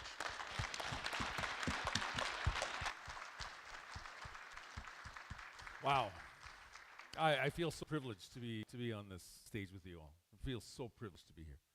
Wanted to stray a bit from the questions and ask you about your strength and resilience a little bit. We'll spend just a few minutes on this one. But I want to ask all of you, where do you get that strength and resilience and perseverance from? Tell us a little bit about that, because it seems that you've all been through so much. Tell us a little bit about that strength and perseverance. Me, myself, I think it's picking my items back up, picking that bundle back up, and coming back to where I know I was supposed to be. Share a little thing from one of my fasts. I was at fasting. I was out in North Dakota with one of my elders, and I was fasting up there. I got told when I was sitting there, we all steer our own canoes. We're all traveling up that river in our own canoe. We're always traveling, paddling. And we all, especially I can relate with all of us up here, we always see our canoe going to side, and going backwards all the time. And when I was talking to my elder about that, he goes, it's because you have so much of the intergenerational trauma, so much things that you carry that you're tied to that are pulling you back, that doesn't belong to you anymore, that it would never belong to you, but you carry it now. So we did a ceremony, a releasing ceremony about how to start cutting them strings, cutting that ties, about Myself, it was mostly the sexual abuse and stuff like that I lived with as a child. Being able to forgive my uncle and being able to say it doesn't belong to me anymore. My uncle had passed, so I'd gone to gone to our graveyards and went down and I did ceremony and I told my uncle, this isn't mine anymore. And it's not yours either. It's going back to Creator. It's going back to, so none of us have to carry it. And I use that metaphor a lot when I'm doing work in Toronto with a lot of the guys about that canoe of ours that we all have to carry, that we have to steer. And once you're able to start cutting them strings and start steering your own canoe without anybody else's baggage on you, and it's very hard for us to do, especially like myself, the intergenerational trauma, the abuse, the things I've done, forgiving myself for things I did, robbing people, robbing my grandfathers, robbing community members, and different things like that. It took a lot. And today, I still struggle with it sometimes. Like my 20th, I didn't know what to do. I didn't know how to look at it. And one of my elders, he goes, come to the sweat, John. Come to the sweat, and we got to talk a little bit. He goes, because I see you going downhill, like getting into a rut. And so I went, and it was good. It was what I needed. So me and my biggest thing is that ceremony, finding that place and having an understanding of who we are as a people, and as a person myself is understanding that I'm a strong person, and that I can like I've gone through a lot. So, and being able to share that with community, not just on the reserves, but me and Blackwolf, we both work in Toronto. It's the biggest reservation in Canada. And we have such a big population of Indigenous community that gets pushed away a lot of times from the residents because they're living in the city. So being able to do the work that we do and stuff that we do in the city, I go a lot of agencies and share my story and share who I am. So. Excellent. Thank you, John. Black Wolf, go for it. You're next. Oh. I guess you haven't been to Winnipeg, bro. That's a big res right there, man.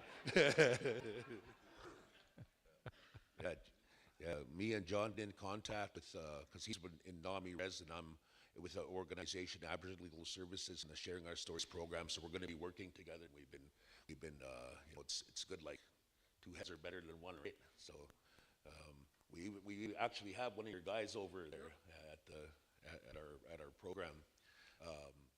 Just to speak a little bit about our program too, we just had 5 of our men last year commit and do their first year of Sundance. They completed all 4 days, and every single one of them never been to a Sundance in their life. Right on. Right on. Right on. At our last Sundance prep, 5 more of our men just committed for 4 years, and like our Sundance chief, he's like, man, you just threw them in there. And I said, well, if they wait till they're ready to do Sundance, they'll never do it. So I just got them in there, threw them in there. They're piercing, hanging, dragging, making their commitments, everything. It was such a beautiful thing to see, bring tears to my eyes to see our bros, connected like that and reconnecting.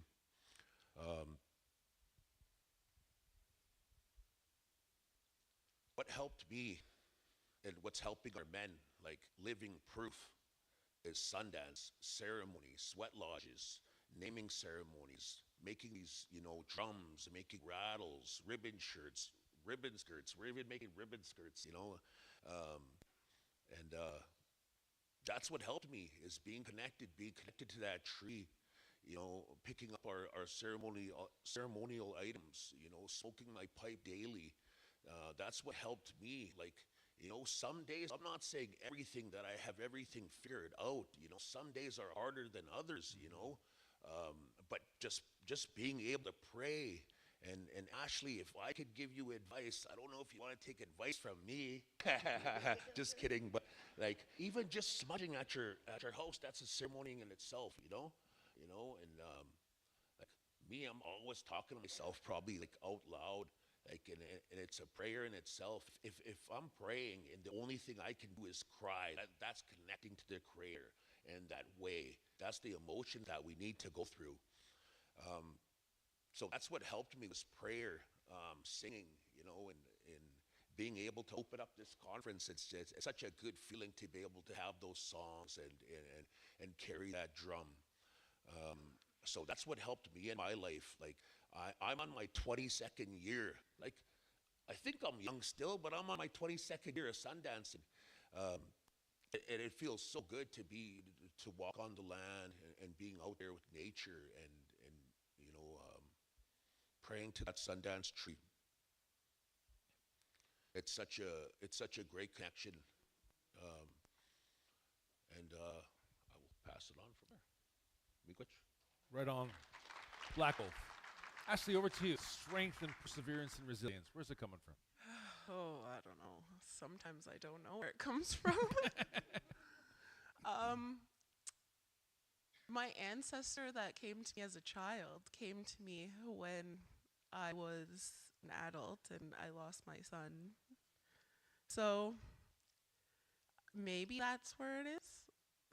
I don't know. I also know that like all of my great great great grandfather, and if you go down the line, all my grandfathers, they drank and stopped and became public speakers and shared their story, and people would come from all over to see them. So I think it may be gifts from the creator as well. I don't know. But when I go to the prisons and I work with community,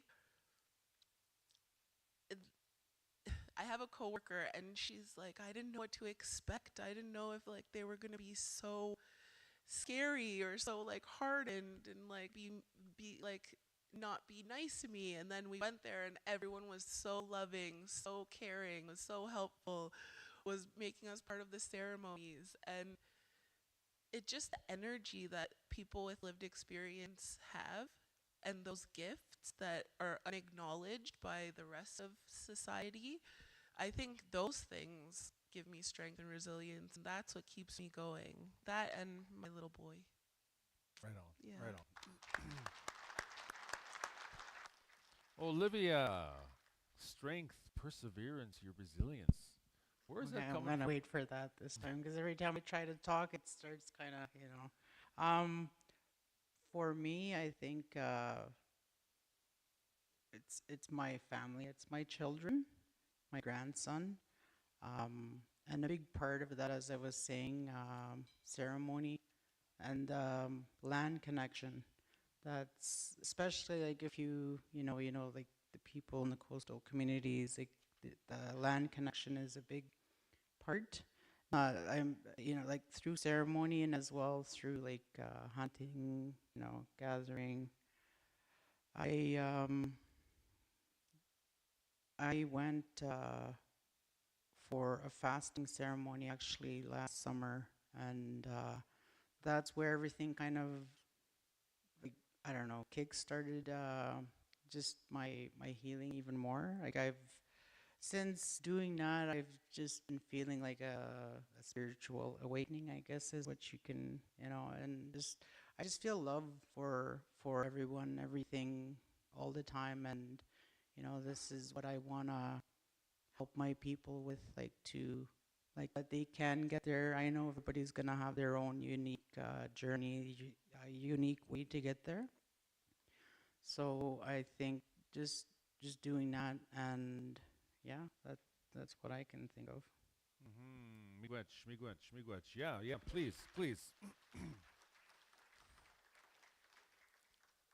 wanted to wanted to ask panelists, what words would you give to someone who is struggling with mental health or substance abuse challenges? And we have a bunch of workers here, and that's our next question to them. But the words that you share with us are probably going to echo when they go home, because they heard people with lived experience. This is what they said, right? So the messages are going to carry out further. We all know this, but let's direct our messages to people struggling with mental health or substance abuse. What would you say to them? Myself, I think about with that, and I sat with it last night. One of the big things that come to my mind is that you're worth it, Mm-hmm. that you deserve it, You deserve to be loved. You deserve to be who you are, no matter what path you have walked. Because in creation, nothing is perfect. We all have our own journey in life that we have to walk. And how we get there is the way we get there as a people, as a person. So where I was looked at, I was the black sheep from my reserve. I was always the person that wasn't accepted. So that's why I left. And today I call Toronto my home. I don't call Mississauga the credit. Mississauga the credit is my territory. It's where my family is. Toronto is where I found where I was accepted, and where I'm welcome, and where I do the work I do. I go home and do work on the Reserve Six Nations and Mississauga the credit, but hearing that you're worth it and that you deserve that journey. Right on, man. You're worth it. You deserve it. Love it. Miigwech, brother. Black Wolf. So throughout my addiction and my journey, like I've went to treatment so many times and failed. Like there were so much times that I've upset my family, upset my loved ones, people that care about me. Till this day, I can say that I have teachers, family members, people that love me that never turn their back on me. And when we're entrenched in that lifestyle, when we're highly addicted and making those choices, and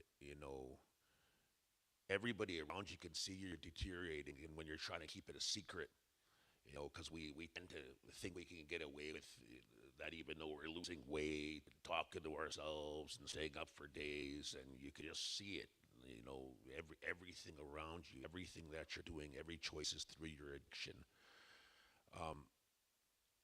I had to start so baby steps, in order to find my way. Just going for a walk, trying to reprogram, trying to redevelop my thinking habits, trying to redevelop my the way I thought about life. So the people that I hold them so close to my heart, people that never turn their back on me, even though they should have. Because these are people that I stole from, people I broke into their houses, I've hurt family members, pulled guns on. I'm still BCR'd for my arrest. I pulled guns on chief of council. I did so much things. You would, to see me these days, you would never guess, and to see my record, pages and pages and pages. And don't get me wrong, I'm not trying to glamorize or glorify the lifestyle at all.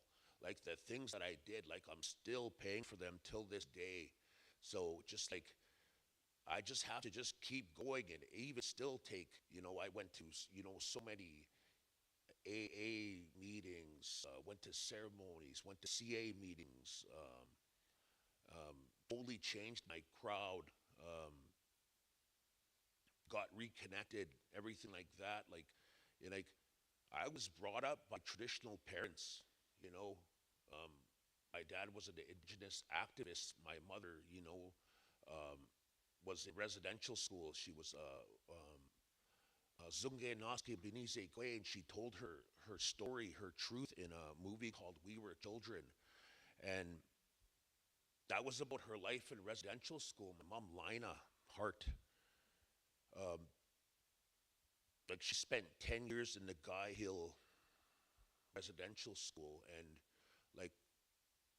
she was just my rock, unconditional love. And how much times I've hurt my mom, and people calling her and telling me I'm out doing this, I'm out doing that, and she just seen me as that innocent child that she brought up. And I'm not saying my whole life was violence, guns, gangs, everything like that. I was brought up traditionally.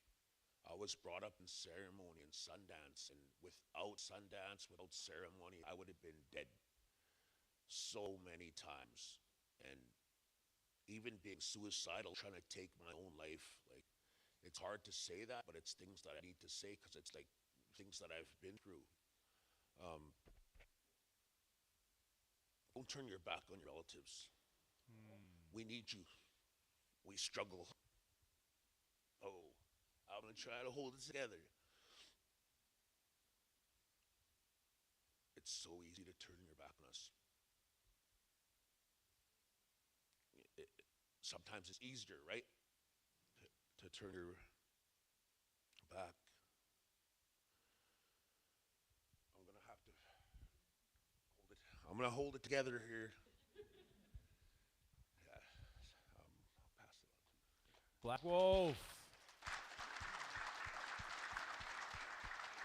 Black Wolf, we send you love for being vulnerable, right? Thank you. Thank you. Olivia. Yeah, of course. Olivia, what words would you give to someone who is struggling with mental health or substance abuse challenges? Um, I would let them know that they're not alone. I would tell them I'm proud of them for taking that first step, reaching out, and just, like finding out where they're at that time, like whether they're just starting to talk about it, just, curious, or whether they want to start taking that first step. Um, I'd see where things are at. I'd help them too with like finding resources. Um,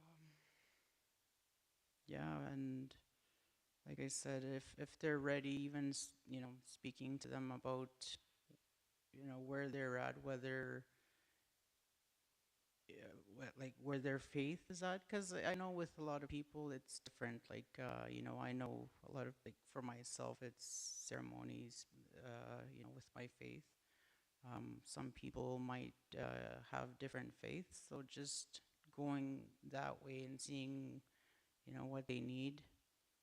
Just being supportive of them. If they don't have family that support them, finding people that can, help them and be like have a circle of care for them to walk them through. Because there's going to be some days that are not so good. So it's just meeting them at where they're at that day. So, and just being open and honest with them. Uh, that's what I would do. Awesome. Miigwech. Ashley. So we need to stop shaming people. We need to bring them in, not reject our community members. We need to we need to we need to address trauma in our communities, and that means telling the hard stories, having the hard conversations. We need to really get to the root, because we're losing people at a rate that we can't afford. And yeah, and yeah. we so I think we need to spend money where we can on our future generations. Like we say, let's save money for the future generations. Well, we need to spend it now on the future generations before we lose them.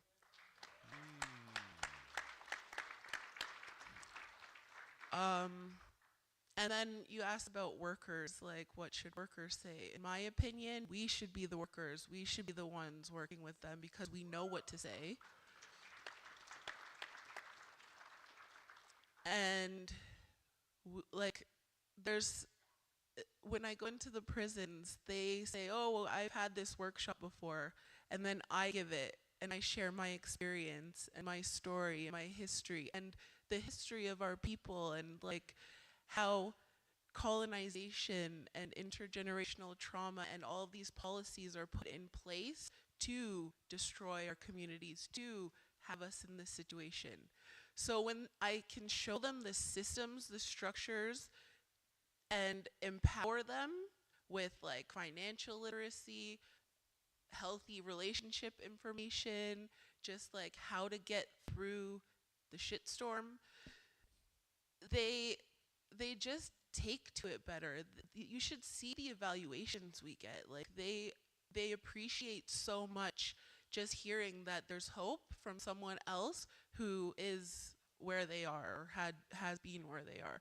So yeah, I wouldn't suggest that anyone really say anything, maybe do some of those things, but I think you should hire the people in your community that have struggled, are struggling, because when you empower people with a job, with autonomy, with some housing, with their holistic health needs met, you'll see power that that ceremony and all that stuff added to that can really have. And you'll see a change in your community and your people. And when one person has a light, it shines everyone brighter. So I think we need to take all of that into consideration and fix what we're doing because it's not working. Nice. Ashley, it's really, really interesting. Jonathan Peltier was up here yesterday, and shout out again to Jonathan. He wore some red shoes, so shout out to Jonathan for the red shoes yesterday. I don't know if you noticed, but he had great, big, beautiful red shoes. And Jonathan talked about that. Jonathan talks about that, how he lived experience, and now he's working with his people, and he's achieving great success, and his people are achieving great success. You and Olivia started alluding to this, but I'll throw this question out as our final question. And we have a lot of workers here, and we had a lot of helpers and leadership in the room, and friends in the room. Is there anything you want to say to them about how they can better support people that are struggling? Be kind. Be when I go to say I go to a painting class on the res. I walk in and everyone like that's that girl. And it's not okay. Like it makes us that is the shame. That we experience it more from our own communities than from other communities. That's why he calls Toronto home. And it took for my kid to experience my baby to experience an overdose, my dad to be an older man taking care of him, for people to actually step in and do something. And then Jordan's principal is taking forever and not paying me. So like then they had to step in for that. But like they want to step in when there's a crisis, and they want to put a band-aid on it, and I think we all do that. But we need to really stop doing that and be proactive and start preventing some of this stuff. And it's good that we're working with the youth. That's great. But we need to work on the people who are suffering from substance use and dying, like the 35 to 50-year-olds right now, because they were those youth and they need support because they're those parents. And like we're not going to fix our generations if we keep treating each other the way that we treat each other, and the lateral violence and the internalized stigma, all of that kind of stuff. We need to really address it and fix our communities. Fabulous. Fabulous. Thank you, Ashley. We're going to keep rolling down this way. John. I'm going to echo that. I go to my community, and it's weird sometimes going in there, going to my home powwow, stuff like that. My father was actually the chief of my reserve at one point. He was chief and council. My family, I'm known who I am, but I was the black sheep. So when I go down there, one and only person that always supported me was my auntie. She told my mom when she passed that she was always going to look out for me because I was a clumsy kid. I was very clumsy. So my auntie always told my mom, I'll make sure that he's good, that he's healthy, that he takes care. Last year, when my auntie passed away, it felt like I got pushed back out of the community again.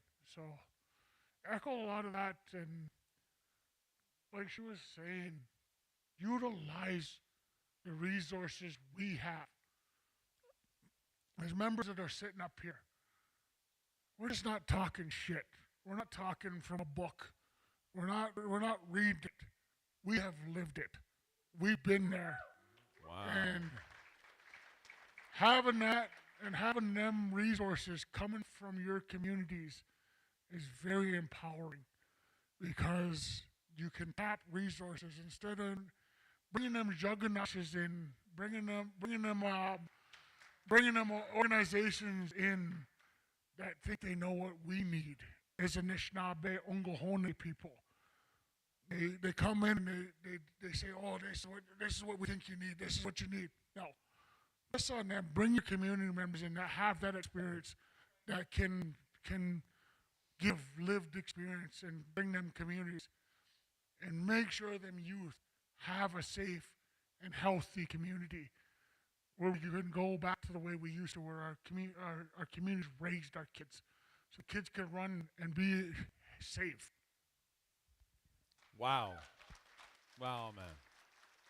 Wow. Beautiful. Beautiful. Black Wolf, over to you. Guess I just want to say too, you guys are the ones that are working with the people. Like, you guys are amazing. You know, you're working with people that you don't even know if they're going to be there the next day. People like you probably all lost clients. There's probably still out there. Some of them are never coming back. Some of them are passed on to the spirit world. Like, the work you guys do is not easy. So I just want to just like say, like, give you guys so much props, and you guys are amazing. Like, and when I speak, like, this isn't scripted. If you see me looking at my phone, it's just a picture of my wife.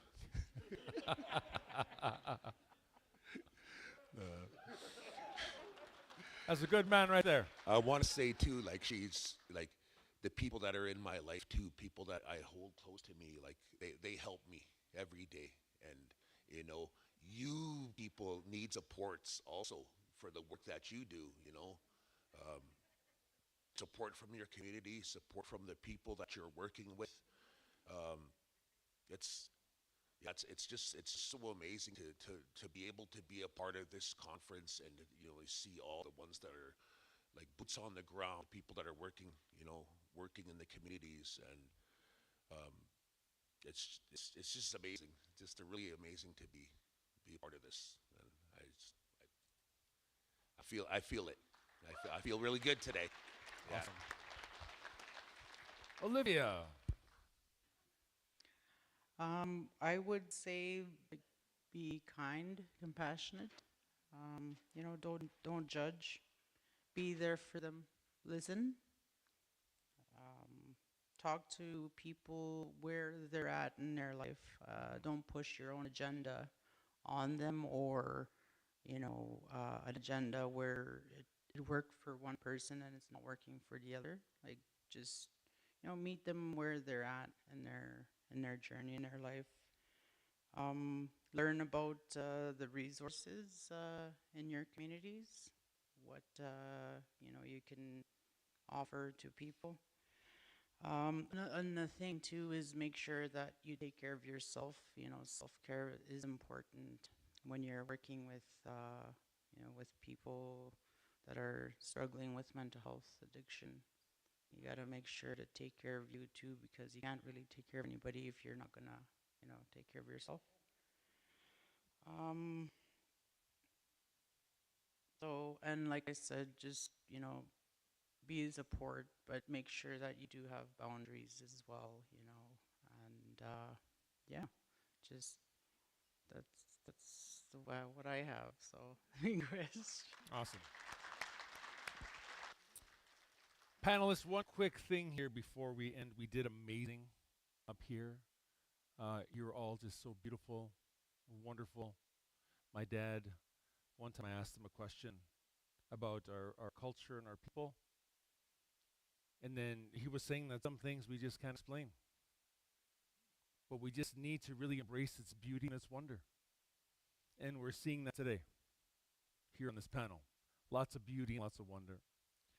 We have perhaps unleashed a little bit of debate on where the biggest res is in Canada, but we'll get there. We'll figure that out, right? Maybe we can have a separate workshop on that at future events. Maybe next year, maybe next year, maybe next year. But let me tell you, like I said, it's just such an incredible honor to sit here with you right now, as a human being, but also as a father. And for the ones that noticed this morning, my kids sat with me at that table and we had breakfast. And my kids are going to ask me at some point what happened today. And I'm going to carry this forward, and I'm going to share some of the beauty and wonder with them. So I want to thank you. This last part, I can't be on the stage this last part, so I'm going to jump off, more like step off or crawl off, and we're going to send some love your way. You ready for this? Are you ready for this? Everybody, will you please stand up and send some love to this panel? What an amazing panel, everybody!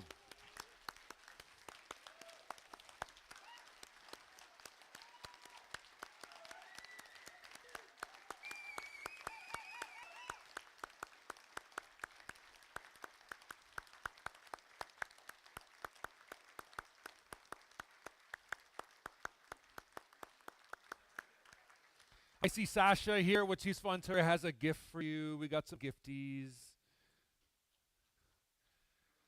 Oh, my.